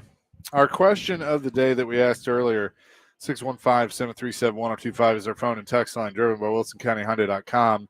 Joe is that we are talking today about God winks. Chase had a massive God wink the other night, and if you don't know what a God wink is, and we got a lot of response to our text line. We love the phone calls. I'll just kind of retell the stories of how we got to the God winks we told in the first hour. Is that when my mother passed away, I didn't sleep for like 72 hours. I'd spent up all night with her. She passed away 3 in the morning. I was exhausted. I go home. It's like 5:30 when I got home, and a robin lands on the hood of my truck. On the engine. What do you call that? The hood. Hood, right? What am I talking? Yeah, the hood. There you go. And it landed there. So I honked, and it didn't move. I honked again, it didn't move. And it walked closer to my windshield to me and just stared at me. And I wouldn't go anywhere. And I got out, and the robin didn't fly away. And I looked at it. I was real close to it. And when I told a friend of mine about that, they're like, oh, yeah, that's a God wink. I'm like, what? And they said, yeah, that is a robin is a reflection of somebody visiting you that's passed away to let you know everything's going to be okay. And I didn't sleep for 72 hours. My mom passed away. I was a nervous wreck. I was emotionally and physically, mentally drained. And they told me that story, and I was immediately, boom. Yeah. So Chase texted me the night. We have a Bible verse that we share all the time, Luke 11:9, ask, seek, and knock. And you take it from here. Yeah, and so when my dad passed like 4 years ago, there's a lot of stuff. I live in the house that I haven't changed, that, I left it where he put it. And it's been a process. Slowly over time I have. And, but the fridge, he had a bunch of stuff hanging on the fridge. And pictures and, bulletins and different recipes, whatnot. And so I left it all. And I was getting something out the other night, and I kind of bumped into it, and a bunch of stuff fell off. And he had a Bible verse hanging up that had pictures and stuff, I guess, over it just from over time. And I had never seen it hanging up. And sure enough, it was Luke 11:9. And I was like, I was floored. I'm like, that's my verse. That's right. And you had no idea. None. And so I texted you guys, and I was like, hey, you want to see a God wink? Was it hidden behind something? Yeah, it was hidden behind it was like a pass through electric bill. Yeah. I was like, oh man, maybe I should pay this. No, it was hidden by like a menu or something, and it was just like boom. And you sent me the picture, and I was like, you get of all the Bible that one was on the fridge. So we're talking God winks. We had a lot of phone calls in the first hour about God winks, man, and they're just beautiful. Yep. And look, we say this sometimes. If you're new to our show, and look, we know that a lot of people have been, and we appreciate that. Oh yeah. We typically will talk about things that a lot of people don't. So that's the beauty of it. 615-737-1025. Jess said, I remember Floyd telling that story on air. Hearing his voice again almost brought a tear to my eye. Thanks for sharing, guys. Happy holidays. Jason said, this is Jason from Murfreesboro. I love hearing that Floyd story just about Javon Curse. Please play more clips of Floyd again sometime. We will. We'll bring some Floyder out. Don't worry. That's the cool thing about those 6-7 years, we had, whether he was just contributing or, was obviously with Jared for as long as he was. We have those clips. And so we have that luxury that we can bring Floyd out, when we want to, which is great. Here's 6377. Here's a God wink for you. Steve out of Nashville. I went to a Titans game in September of 2019. They retired Steve McNair's jersey, had a tribute. Out of nowhere in the sky was clouds formed in the shape of number 9, and he sent a picture. Holy cow. I remember that. Thank you, Steve. I remember that. Oh, come on. Because I was there, and I remember looking up going like, holy cow, that's a 9. Okay. I mean, some things you just can't explain, man. Yeah. Let's see. Hair Metal Henry. Minnie should say thank you, Hair Metal Henry. Minnie should say the God wink is the end of your show message, which is true. Oh, okay. I thought he was going to make fun of us. I thought he was too. And then I read it, and I was like, wait, no, he's actually being nice. All right. All right. Thank you so much, man. Yeah. Rebecca says, a friend passed away in July. Yesterday, I stumbled upon a recipe she wrote for me. I sent a picture to her son, and he said, wow, we were looking for her recipe today. and boom. Read that again. A friend passed away in July. Yesterday, I stumbled upon a recipe she wrote for me. I sent a picture to her son and said, wow, we were looking for her recipe today. No coincidences, No. man. Sorry. They're not. I had a friend of mine that had an old cookie jar shaped like the one my mom had in her kitchen. And I stopped and I started crying. He's like, what's wrong with you? I'm like, I've been looking for that cookie jar for 20 years. Yeah. And there it was. He's like, you can have it. I'm like, no, that's yours. Now I know that it's out there, that it's there. It made me happy, man. Do you have like notes or things that your mom wrote to have her writing? Yeah. The worst part was my son will never know her voice. Yeah. Right. And that hurts me. My daughter was 12 when she passed. She knew the voice, but my son, it was 5. So he never got to hear her voice. And one time he and I were at the store and a lady sounded just like my mom, ironically enough, yelling at her kid. And I was like, oh my God. And the lady's like, what are you doing? Why are you staring at me? It was at the Kroger in Donaldson. And I said, you're not going to believe this, but you sound just like my mom and she's yelling at me. She's like, oh, thank you. I'm like, yeah. So there are moments, man, that hit you in the gut that make you realize how special that person was in your life. Hair Metal Henry said, that being said, you both looked terrible yesterday. Is that a normal text? There it is. Yes. Thank you, Henry. Yeah. We God, appreciate okay. that. Thought he was hacked for a second. Now I feel better. I was worried. Like, he's being nicer. What is going on here? 615-737-1025. Again, we're at the Duncan in Lebanon. You can bring some stuffed toys out here. That box is overflowing with stuffed toys. So we're very happy about that. Thank you, Doug. Doug stopped by, dropped off a toy, and told us an amazing God wink in his life, which just left us. It was like 5 of us just speechless out here. So, Doug, God bless you, brother. Thank you for the work you're doing in this world. Yeah, and I think Wes and Herman is just going to call in as well, but he has a story that he wants to share. So whenever Wes wants to call in, we'll have more coming up next here from Duncan in Lebanon. Chasing Big Joe, 102.5 The Game.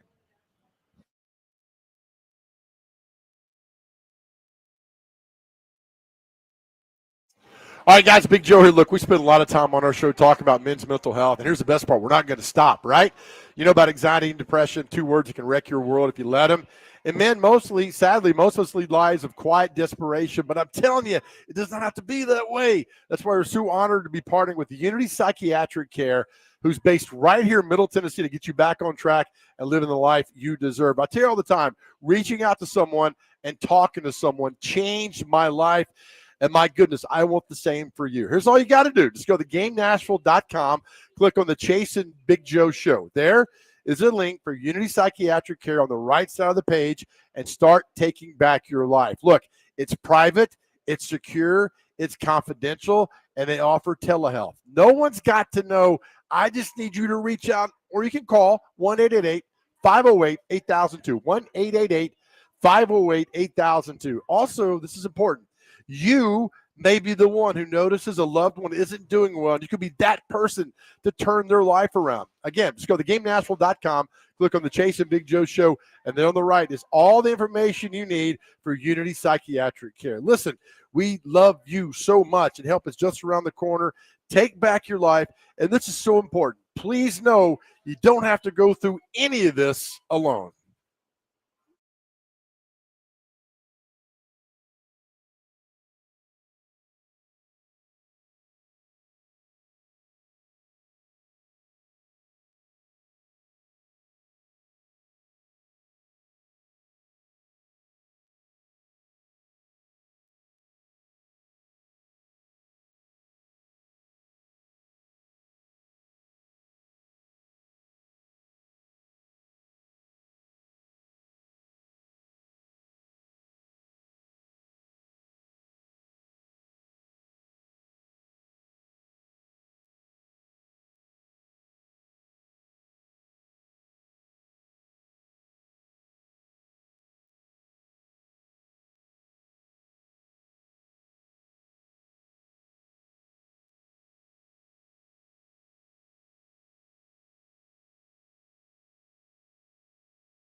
I love this song. Chasing Big Joe 102.5 The Game here on this Wednesday out here in Lebanon at the Duncan, 1645 West Main Street. I'm looking. Is the first bowl game this Friday?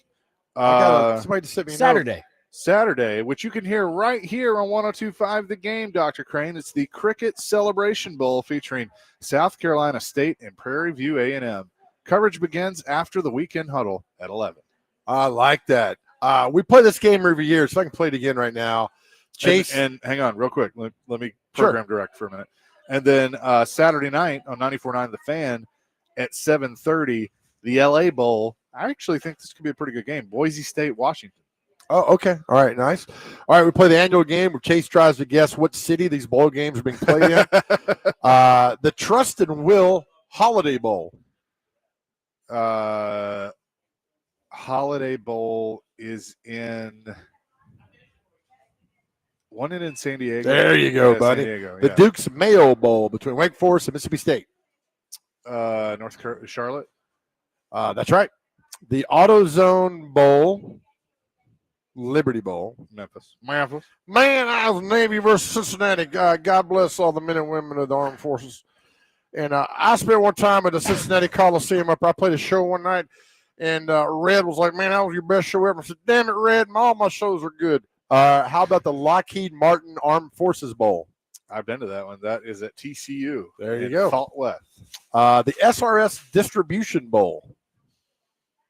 You've been to this stadium, too, with me this year. Is that in Wisconsin? Las Vegas. Oh, Vegas, yeah. I want to be in Wisconsin in December. I forgot we went there. The Cheez-It Bowl.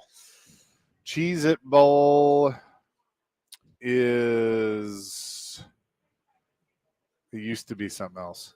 Gator Bowl? Citrus Bowl. Citrus Bowl. Michigan versus Texas. The Tony the Tiger Bowl. Detroit? Sun Bowl. El Paso. Okay. Where's the ReliaQuest Bowl? Tampa. Attaboy. The Valero Bowl. Is that Arizona? Is that nope. It's at the Alamo Stadium. Oh, San Antonio. USC TCU. Man, Liberty Music City Bowl. Liberty Mutual. Yeah, that's Nissan. The Radiance Technologies Bowl. Well, this will be a sellout. Used to be called the Poland Weed Eater Bowl. Detroit. Independence Bowl. Louisiana. Shreveport, Louisiana, man. The J-Lab Bowl. Mobile. Birmingham. Okay. Right state. Kinder's Bowl.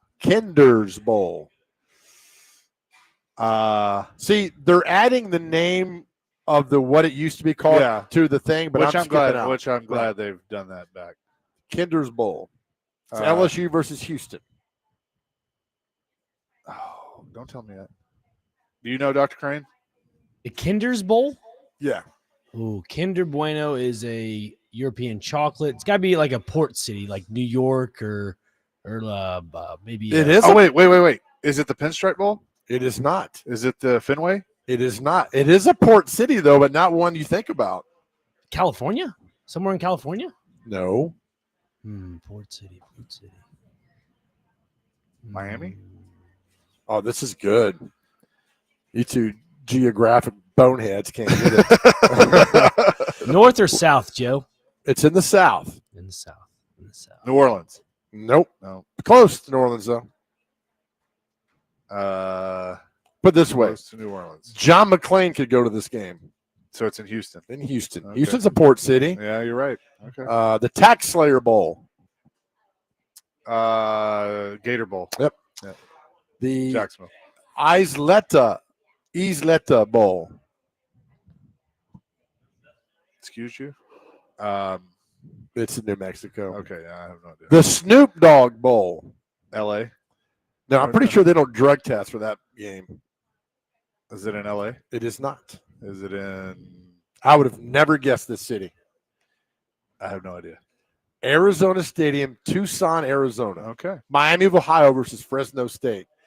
The best bowl, the Pop-Tarts Bowl. Is that in Charlotte? It is not, Dr. Crane. Orlando.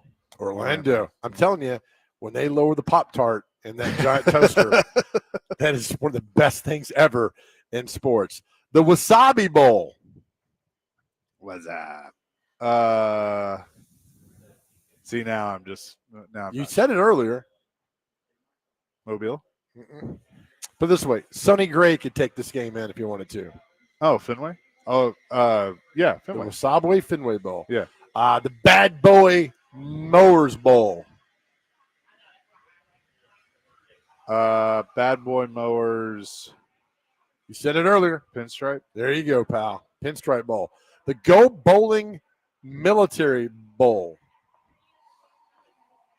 Pretty sure in this bowl game they don't leak out conversations on the airplane.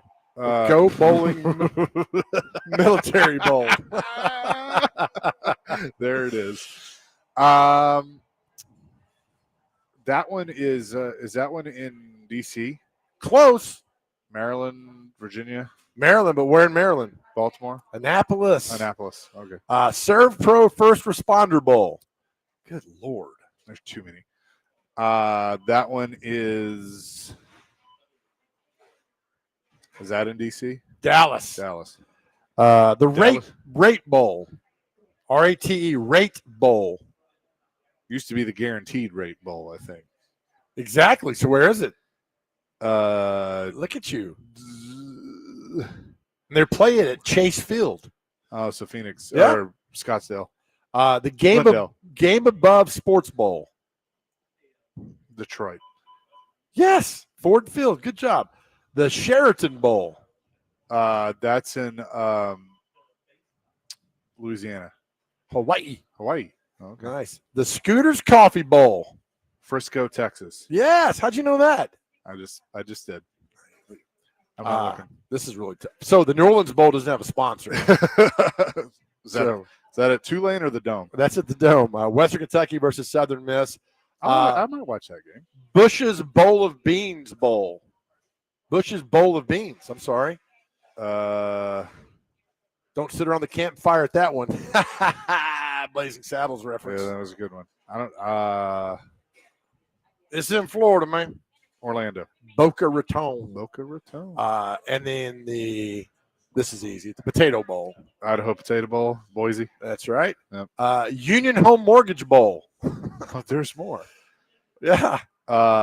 We haven't said Mobile yet. So We have not. Man, this game was Memphis and this game was NC State. Now, one time I played a concert over in Raleigh, NC State. Wasn't good. Was it in Raleigh? Or is it in No, Raleigh? it's in Tampa. Tampa. The Gasparilla How many Bowl. damn bowls does Tampa have? Shut your mouth. There's a Myrtle Beach Bowl. Okay. There's Xbox Bowl. Where is that? Between Missouri State and Arkansas State. Butch Jones is in a bowl game. And you Tennessee fans want to get rid of him. And look at him. He's back in a bowl. Brick by Xbox brick. Bowl. Brick Yeah. by brick. I'm going to keep saying Mobile until you say I'm Frisco, Texas. right. Okay. The 68 Ventures Bowl. Louisiana versus Delaware. Another team that Middle Tennessee should have beat. Shreveport. Mobile, Alabama. Oh, that was it? We got these. Thanks for sticking with us, folks. This is excellent radio. Well, we too, got right? Godwinks that are calling in. Oh, there you go. I'll stop then. 615-737-1025. Mark has one. Mark, what's up? Hey, guys. Really enjoy the show. Thank you.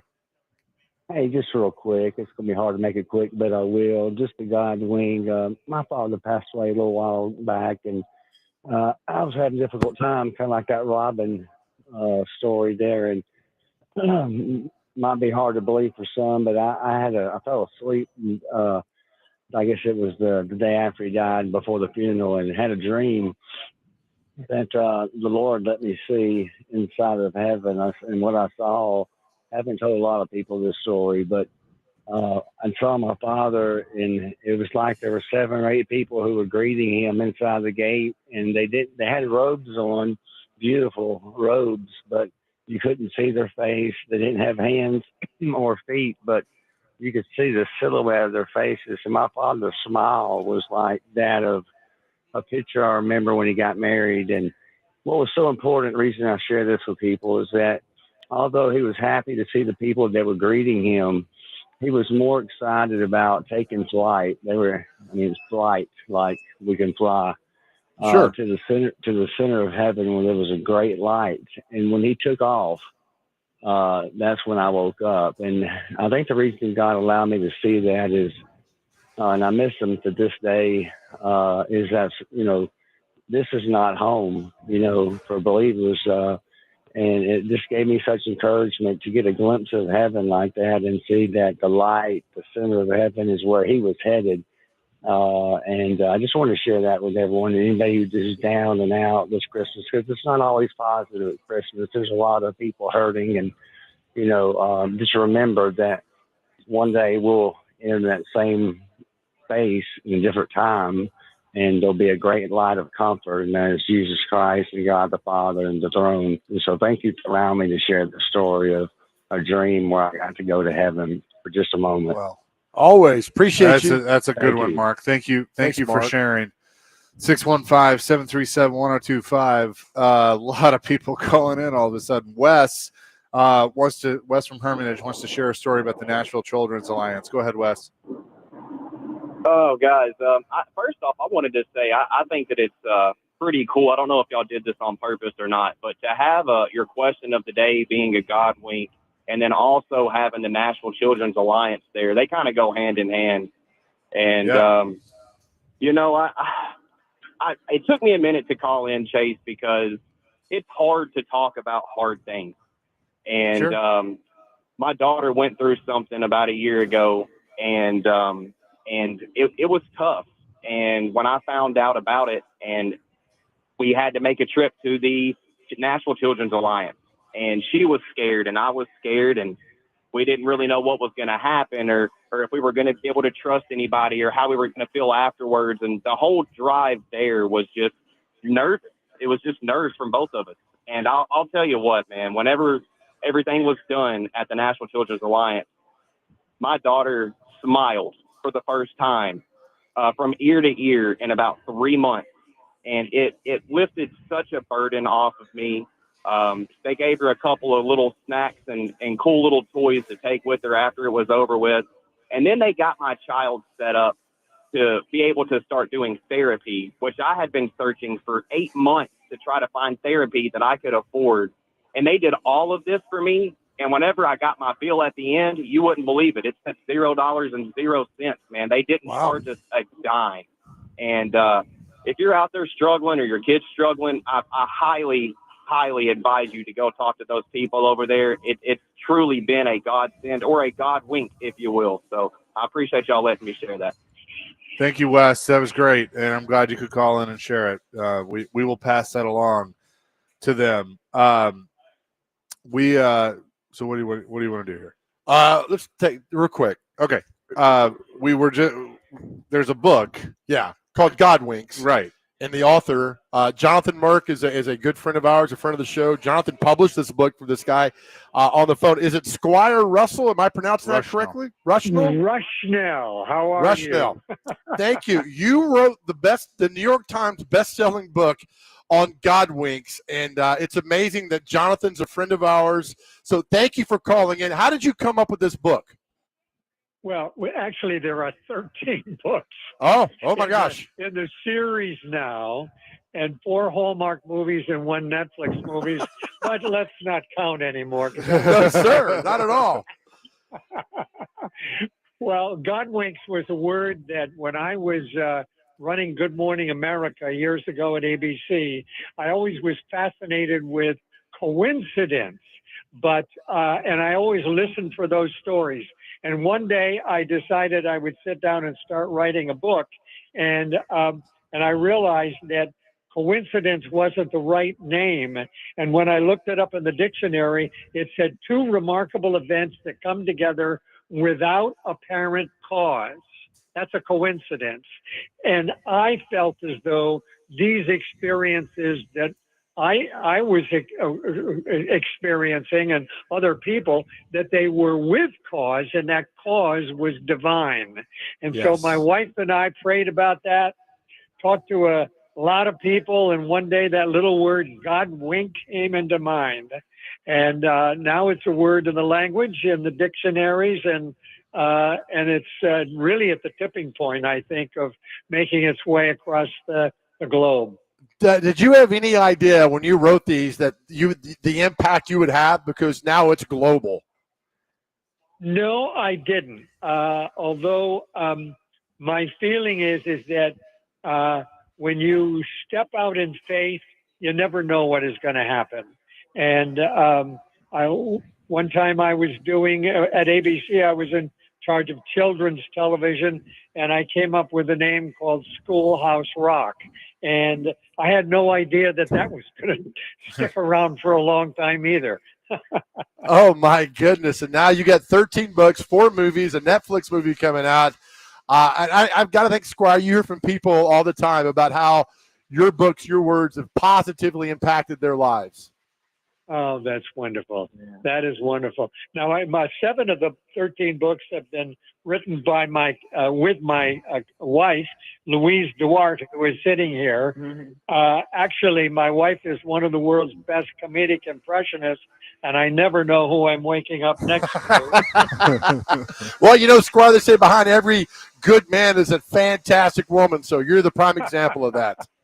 That's amazing. Hey, thank you. I know we're all busy. Thank you for this. Oh, this is a God wink. Jonathan listened to the show. Jonathan knows you. Jonathan knows us. You're on the show. So, Squire, thank you for what you've done. I love it. Yeah. Thank you for everything. I were there in Nashville listening to the whole show. That's great. Thank you very much. Come visit anytime, Squire. God bless you, my man. Thank you. All right. Bye-bye. That's really cool. You explain that? Explain that to me. Yeah, that's called a God wink. Right. That Thank was. you, Jonathan. And the fact that he was with ABC for such a long time and ran Good Morning America got them to be #1 for the first time. Yeah. When he was running Good Morning America. That's right. And your television background. And I'm sorry. What is Channel 2 affiliated? That's right. It all started. Jonathan, thank you. Jonathan, I love you, man. Thank you for always being positive and a listener of the show. So thank you. Coming up next, Kevin Ingram is going to join us to talk some Vanderbilt. Obviously, Diego Pavia headed to New York for the Heisman Trophy this weekend. And also we'll remember an old friend, number 89, Frank Wycheck. We'll do that with Kevin coming up next. Chasing Big Joe, 102.5 The Game.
Chase and Big Joe, hour number 3, 102.5 The Game on this Wednesday. We're live in Lebanon at the Duncan at 1645 West Main Street. You can come by and bring stuffed toys for the Nashville Children's Alliance. We're having a lot of fun today, kind of, getting in the Christmas spirit, talking about God winks and everything. And it was 2 years ago yesterday. Joe and I are sitting in Key West, Florida, getting ready to come back, the first annual Chase and Big Joe Key West trip, and we got the unfortunate news that our buddy Frank Wycheck had passed away. And we say hello now to Kevin Ingram, who is on the line with us, who spent many a morning with Frankie back in the day on the old Wake Up Zone with the late great Mark Howard as well. Kevin, how you doing?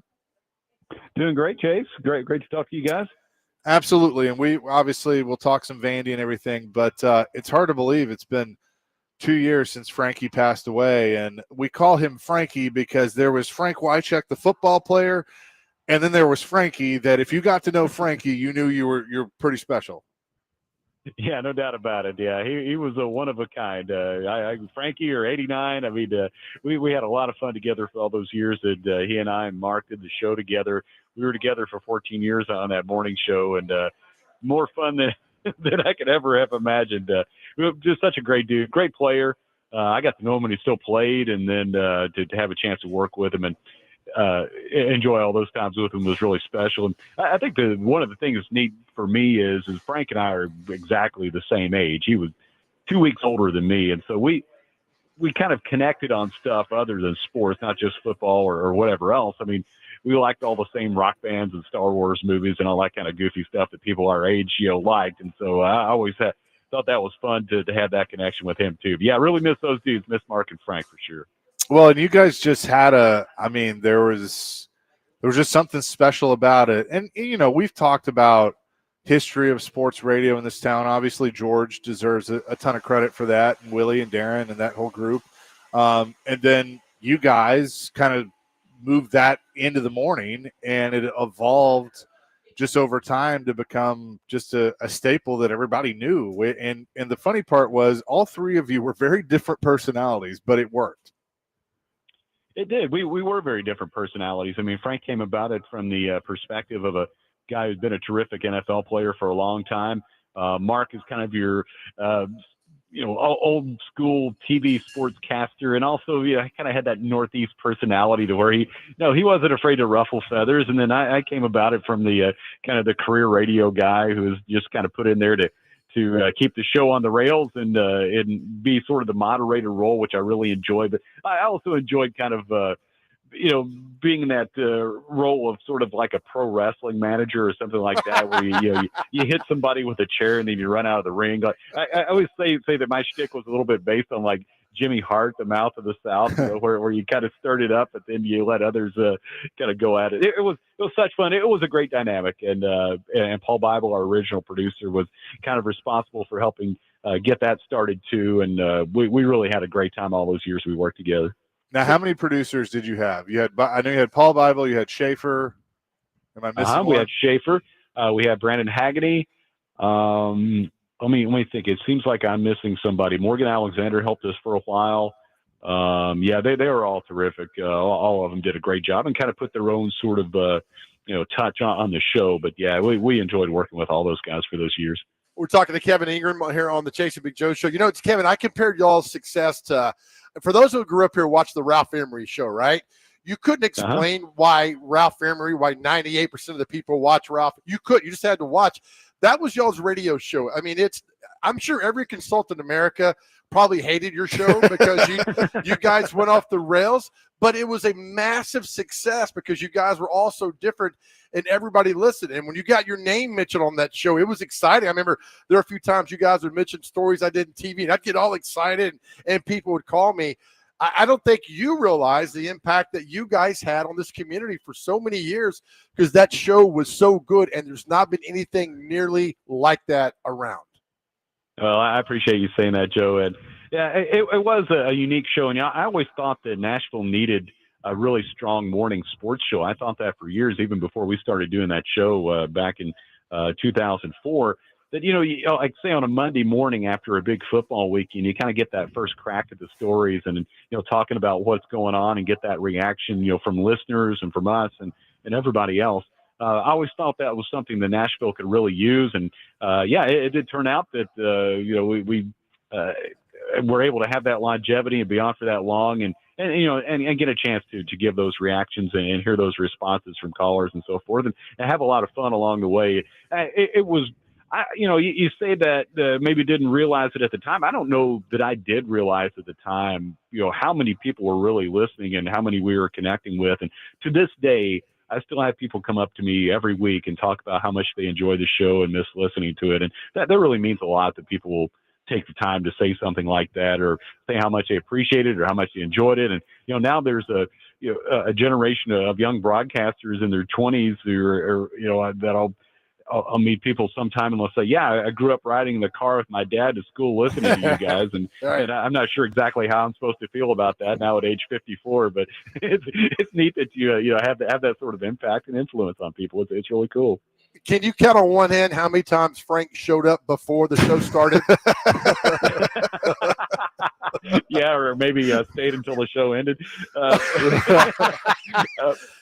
Yeah, it was always entertaining, that part of it too. I tried to be the steady force and make sure I was there on time and ready to go. And Mark would show up to a few minutes before we went on, and we always like to tease Mark about how many trees he would sacrifice for each broadcast. I mean, it was a mountain of paperwork. We called it his syllabus that he would bring in, and it was unbelievable how much info he had.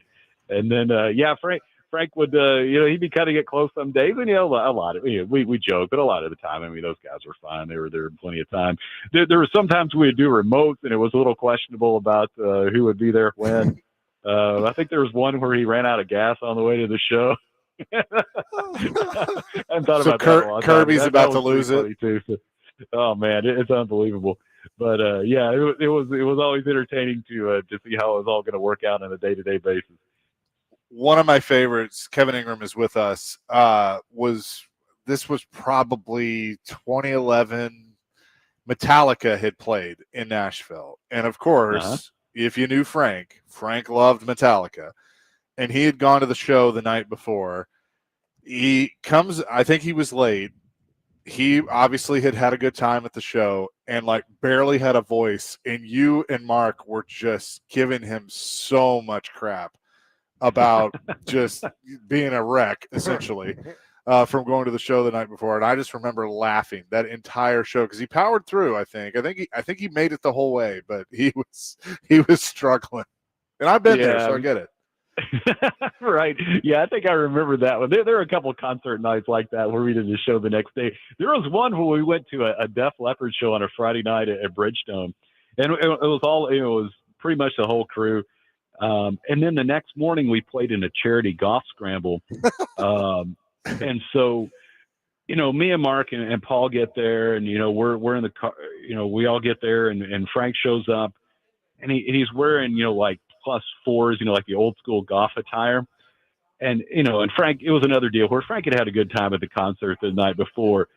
So he shows up on the first tee. I'm like, man, there is no telling how this is going to go. And in true pro athlete form, he stands up there on the first tee and stripes it about 300 right down the middle. I'm like, man, these guys are on a different level from the rest of us. We have a texter that says, ask Kevin about the impressions he did when Jimmy Frank left. That was funny as hell.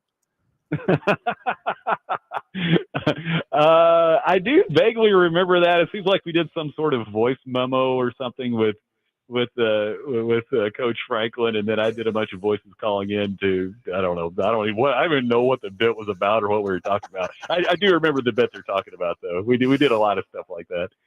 Oh, that's very good stuff. Shifting gears, Diego Pavia heads to New York as a finalist for the Heisman Trophy. I mean, look, I think we all believe he should win it here. When you look at the body of work and what he's done for the Commodores this year, we'll see what the voters decide. But nonetheless, first time in history that Vanderbilt has a Heisman finalist is pretty special, and on top of just a special year in general.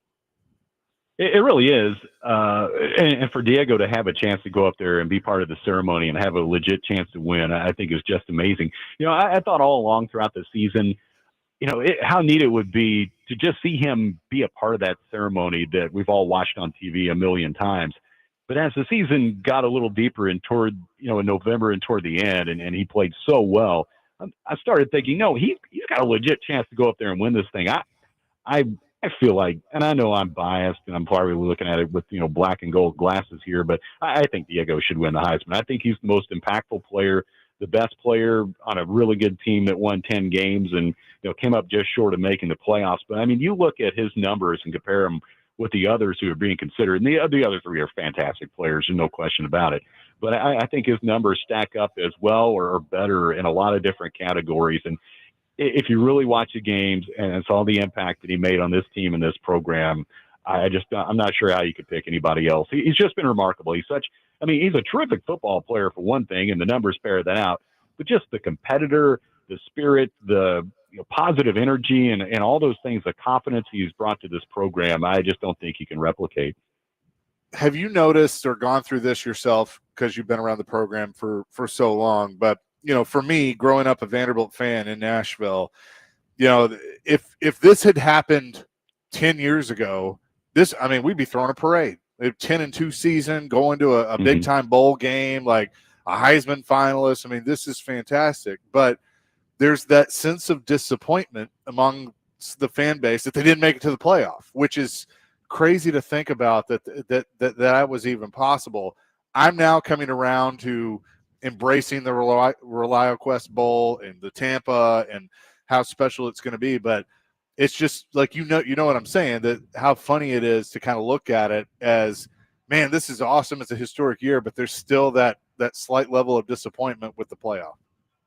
Yeah, Chase, it really is. And I kind of feel the same way. It took me a little while to say, well, yeah, we're still, at worst case scenario, we're going to go to a terrific bowl. And I think it started to set in probably about this time last week after you saw those rankings on Tuesday when Texas moved ahead of Vanderbilt in the playoff standings, that, yeah, it's probably not going to happen despite all of our best efforts. And I salute Clark Lee and Candace Lee and everybody around our program for pulling out all the stops and doing everything they could to make Vanderbilt's case to be in the postseason. And I also appreciate the fact that Clark really took the high road and said all the right things and handled it all in a very classy way when it was all announced on Sunday. I thought that just made him and made our program just look great.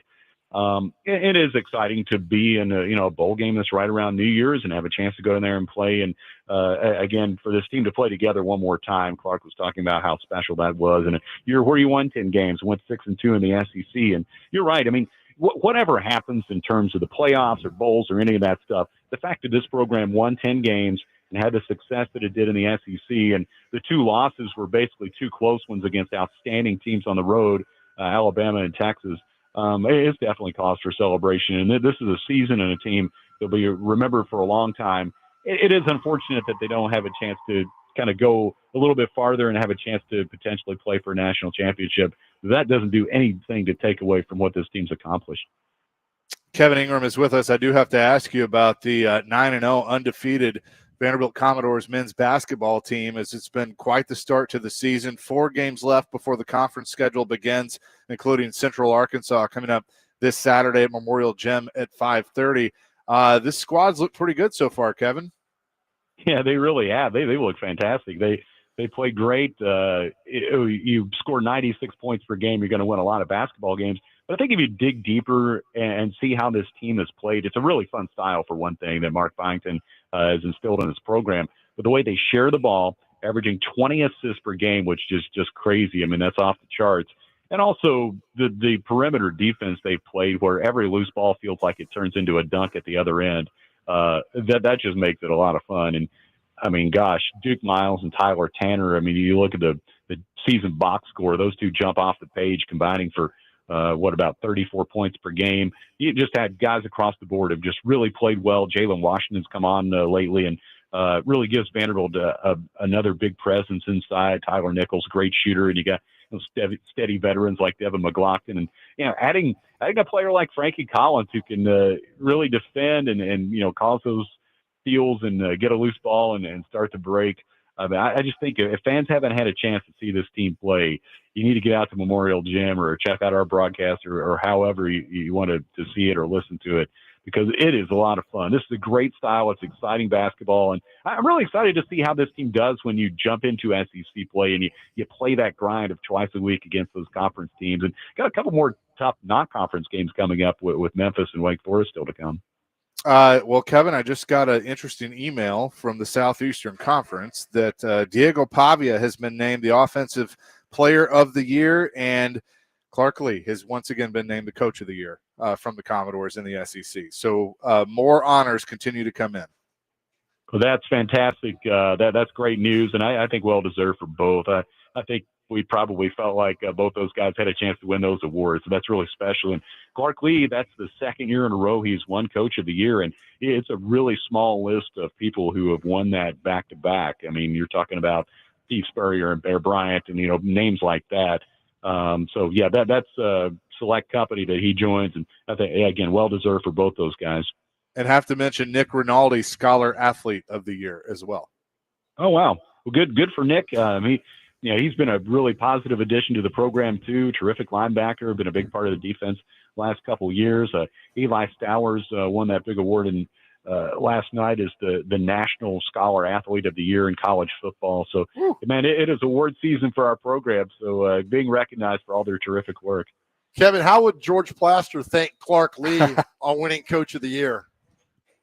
Hey, Clark, this is George Plaster. I just want to say congratulations. I've been around this program a long time, going back to the late 70s, early 80s. And I just want to say congratulations on behalf of all of the Vanderbilt alums and Commodore Nation. And on that, I got to run. One more. From one Coach of the Year to the other, what would Philip Fulmer say to Clark Lee? Well, Coach Lee, this is Coach Fulmer. I mean, we're all awfully proud of you. I was at Vanderbilt for a short time, and I didn't really like the way you guys came over and handled our football team a couple of weeks ago by 3 touchdowns. But, again, congratulations and all the best. Oh, my goodness. Kevin, that is fantastic. People were texting in and calling in asking for you to do Plaz, but that was even better. Chase and Joe, give me about 2 good minutes. Let's go to Chase and a Carpo. Well done. Kevin, appreciate the time, my friend. Thanks for having some fun with us, and we'll talk to you soon. Hey, anytime, fellas. Take it easy. Absolutely. Kevin Ingram from Vanderbilt. Oh, man, that was good. Fulmer. I have not heard the Fulmer in a long time. That was so good. He has a Fisher, too, doesn't he? He's got them all. Yeah, that is good. We'll come back with more again live from Duncan here in Lebanon on 102.5 The Game.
I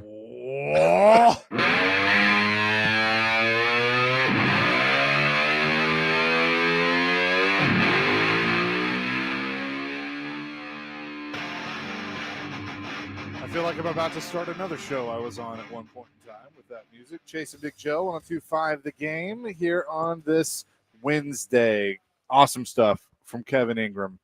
Or was it George Plaster?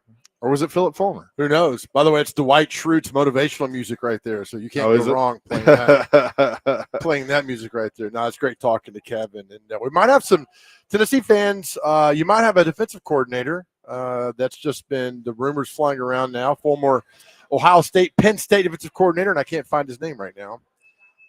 It's disappeared on me. What is his name?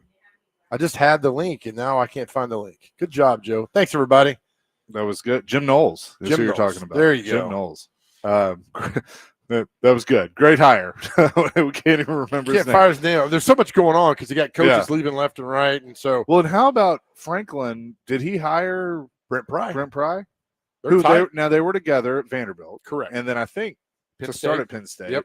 And then Brent Pry gets fired as the head coach of Virginia Tech, and then stays as the defensive coordinator. It's the Abe Simpson meme, right? When you walk out and you walk back in around, put your hat on and walk back out. And so somebody posted that video of from Seinfeld of George Costanza when he got fired, but he keeps showing up anyway. Yeah, right. And they're like, "What are you doing here?" "I work here." Oh my gosh! So yeah, good for him. But yeah, coaches going left and right, and things that are happening all over the landscape. Assistant coaches moving here, moving there. I saw where Ole Miss is 4 coaches are coming back to help coach them in the playoff. I don't remember which 4 coaches they were though. So well, Charlie Weiss Jr. is one of them. He's going to run the offense, and then 4 more came back too. They're selling shirts in Oxford that says "No Lane" versus Tulane. Don't hate me for asking this question. Sure. Why is it okay for the assistant coaches to come back and coach when they're leaving and going to LSU, but Lane can't finish as the head coach? It's a great question, and because Lane's the head coach. Okay, he's at your rival, and then Ole Miss comes back. I but, know, man. but they are too. I know. Like, but you're not. Here's the thing: if you're going to stand on business, I support you for standing on business, but don't half-ass it. You're half-ass it. What if the kids went to the AD and said, "Do you mind bringing these coaches back?" And they okay, agreed to it. But why not the head coach? Because you're not the head coach at Ole Miss. Well, right? I don't know. I just think you're sending mixed messages. Well, of course you are. Like I don't have a problem telling Lane you can't coach. Yeah, but then don't bring half the staff that's also leaving, right, trying to take your players. Because what you've now done is you've let the offensive coordinator and you've let the other assistants come in, and they're going to be telling these guys like, "Hey, you coming with us next year? Come on." But you're in a position now you've never been in. I get it. Look, I get it. I understand that. I go out and see what you can do and try to win games. I understand that. Saban got dragged on game day because he's such a shill for agents and for Lane, and they're like, well, that's one agent, and then shill for right. And then McAfee was like, look, it's okay because if the James Madison coach stays there before he goes to UCLA, because they're not on the same level, right? It's okay for Summerall to stay at Tulane because they're not on the same level. Right. And so Saban shut his mouth after that. And look, I get it. There's no right or wrong answer. You know what I would do if I was LSU? Now, again, we're going to play the petty game. Yeah. I'd let Lane coach their bowl game. No. Or be on the sideline, be prominent, work with the offense, because obviously the outgoing staff, the interim, they deserve their moment in the sun too. But, let him be a part of it too. Great question, man. But I just my thing is I get it, but you're going to let the assistants that are also leaving be around your players where they can very easily be like, hey, you're going to come with us next year, right? Like, well, I'm telling you this. I had a different relationship with my position coach than I did with Terry Bowden. Sure. The only time I talked to Terry Bowden was he yelled at me. It's the only time. He yelled at me. But my position coach was like a father figure to me. Sure. So these guys are coming back.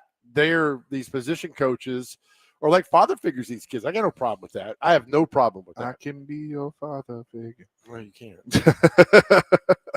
So, yeah, I'm just glad they're playing bowl games. And Pavia got the invite to the Senior Bowl, so he's going to go do that. And, Senior Bowls are places where you can really put your mark out there, make your name out there for doing things unless your name's Bishop Sankey, who goes to the Senior Bowl and Kid Wisdom. It's like, this guy picks up pass block blitz really well. We should get him in the second round.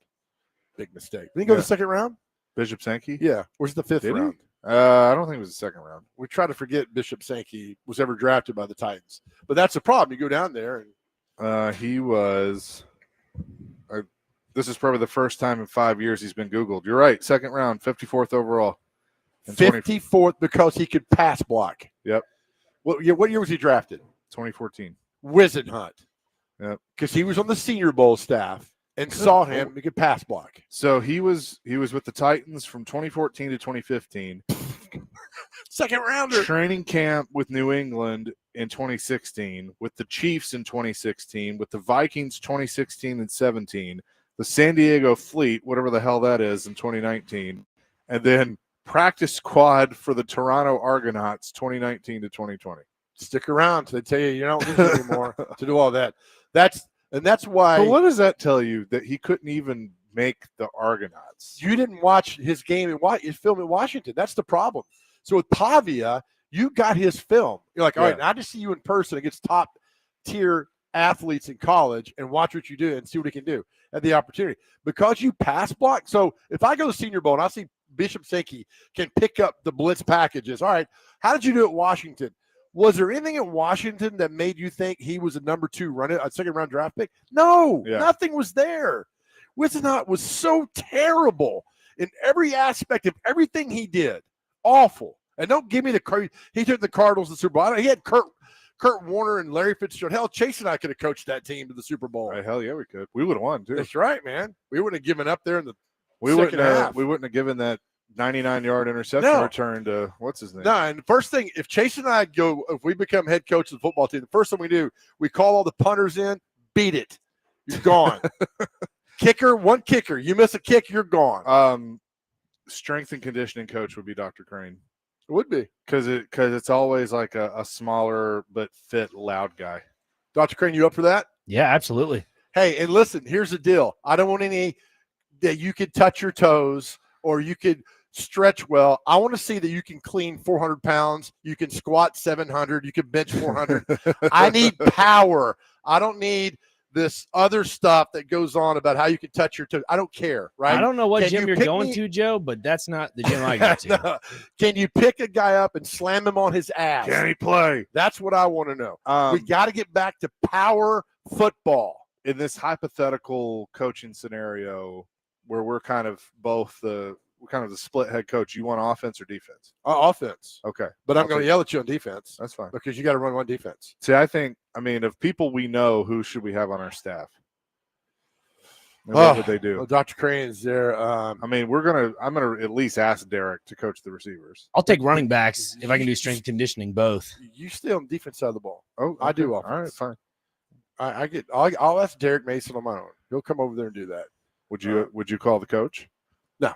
Okay. I don't know head coach of no. Oh, my coach. Yeah, I would. Yeah. He'd be like Tim Beck or Jerry Kill. Yeah. He would tell us what to do. But no, I would. Man, we're going 4 wide. We're tossing down the field. Well, you know what I'm doing? I'm gonna go across the street and I'm gonna call our buddy Blaine and see if he wants to come coach the DBs. Okay. All right.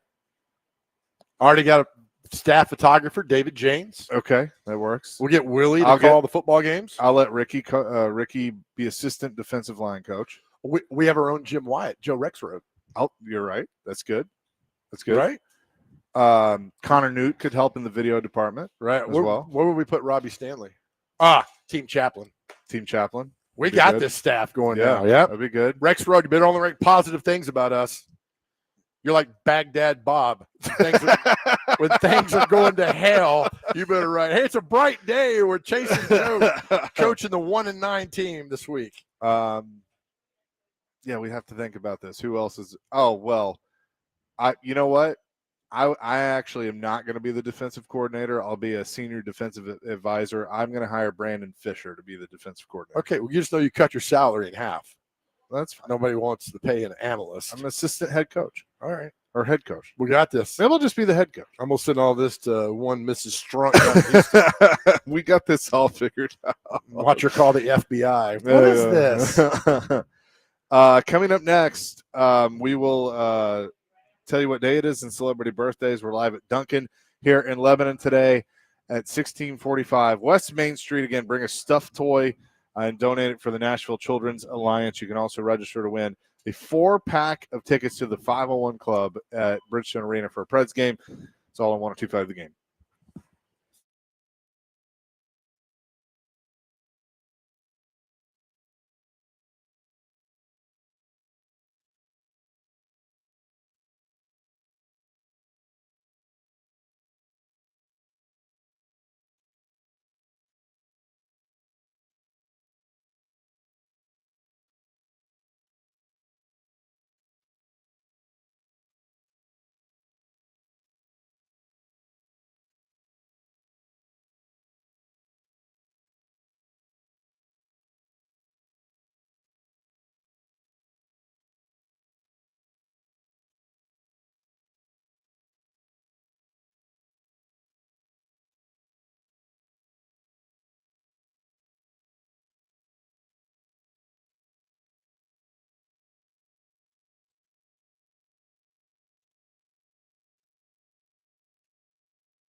Chasing Big Joe, 102.5 The Game here on this Wednesday at Duncan here in Lebanon. Appreciate them for having us and all the donations that we've gotten for our toy drive for Nashville Children's Alliance. With that, let's get to what day it is. What day it is and celebrity birthdays. Who this be? First on the list, we have Dewey Decimal System Day. So shout out to that. Shout out to Dewey. Yep. Dewey. What a guy. Festival for the Souls of Dead Whales Day. Didn't know that was a thing, but hey, shout out to the dead whales. Human Rights Day is today. And then to wrap it up, the last two, Nobel Prize Day and Nobel, whatever. National Logger Day. Well, hold on. Noble? Come on, Doc. Nobel Peace Prize. I know it was Nobel Peace Prize. I'm just. Then why did you say that? Can I just be funny for once? No. Or is that all the time? Well, I mean, when are you going to be funny? Yeah. Exactly. Never when you start. Hey, that's why I said my comedy act was awful in Key West. Your comedy it was was pretty so good. awful, it was great. Yeah, all right. That's what I was saying. And we're going to get you on stage here in a week again. We'll talk about that later. All right, time for celebrity birthdays. You got to get these within two. Our first birthday, former DePaul Blue Demon, Mark Aguirre. Great basketball player. How old? Chase, you go first. How old's Mark Aguirre? 63. 58. 66. My second favorite Braves player of all time, the pitcher, Paul Ossenmacher. How old is Paul Ossenmacher, Dr. Crane? 63. 62. 65. Dr. Crane's up 1-0. Chase, how old is Rob Blake, Hockey Hall of Fame player? 54. 59. 56. Chase is on the board. Dr. Crane, how old's Joe Burrow? Joe Burrow is, let's see, I'm 27. 29. 28. 29 exactly. You're up 3-1, Dr. Crane. Chase, actor Kenneth Branagh. He plays all the Shakespeare and all that stuff. 33. 42. 65. Dr. Crane, how old's Chef Bobby Flay? Is he an idol of yours? No, I'm not a big Bobby Flay guy. He, partners up with Giada from time to time, but more like Emerald Lagasse or Guy Fieri does his TV show. But no, Bobby Flay's not on there for me. Oh, how old's Bobby Flay? Bobby Flay is like 58. 56. 61. Chase, how old is That's So Raven? Raven Simone. 36. 38. 40. Dr. Crane's up 4-1. All right, Dr. Crane, how old is actress singer Gloria Loring? 70. 64. 79. Chase, how old is actress Susan Day from the Partridge Family and L.A. Law? 71. 77.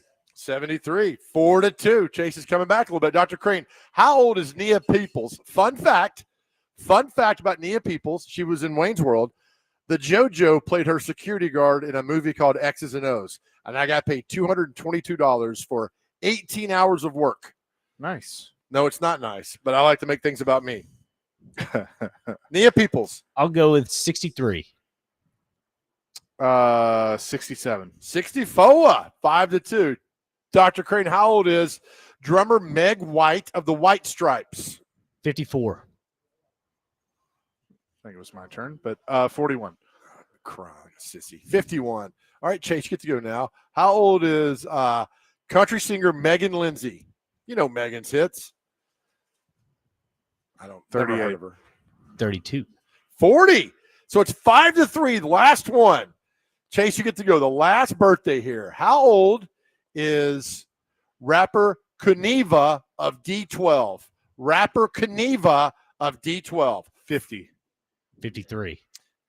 He is 50. Holy hell. We're tied at 5. One more birthday. All right, Dr. Crane. How old's a bass player for Airborne Toxic Event, Noah Harmon?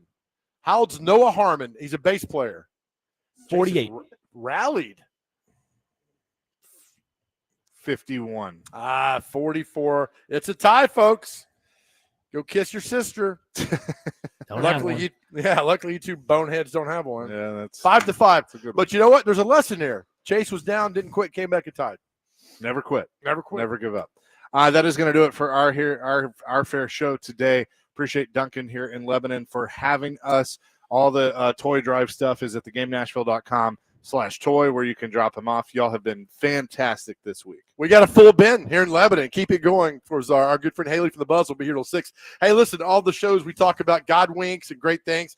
There are great people in your life. Please reach out to them if you're struggling or need to talk. I tell you all the time, our world is a better place because you are here. So please talk to somebody.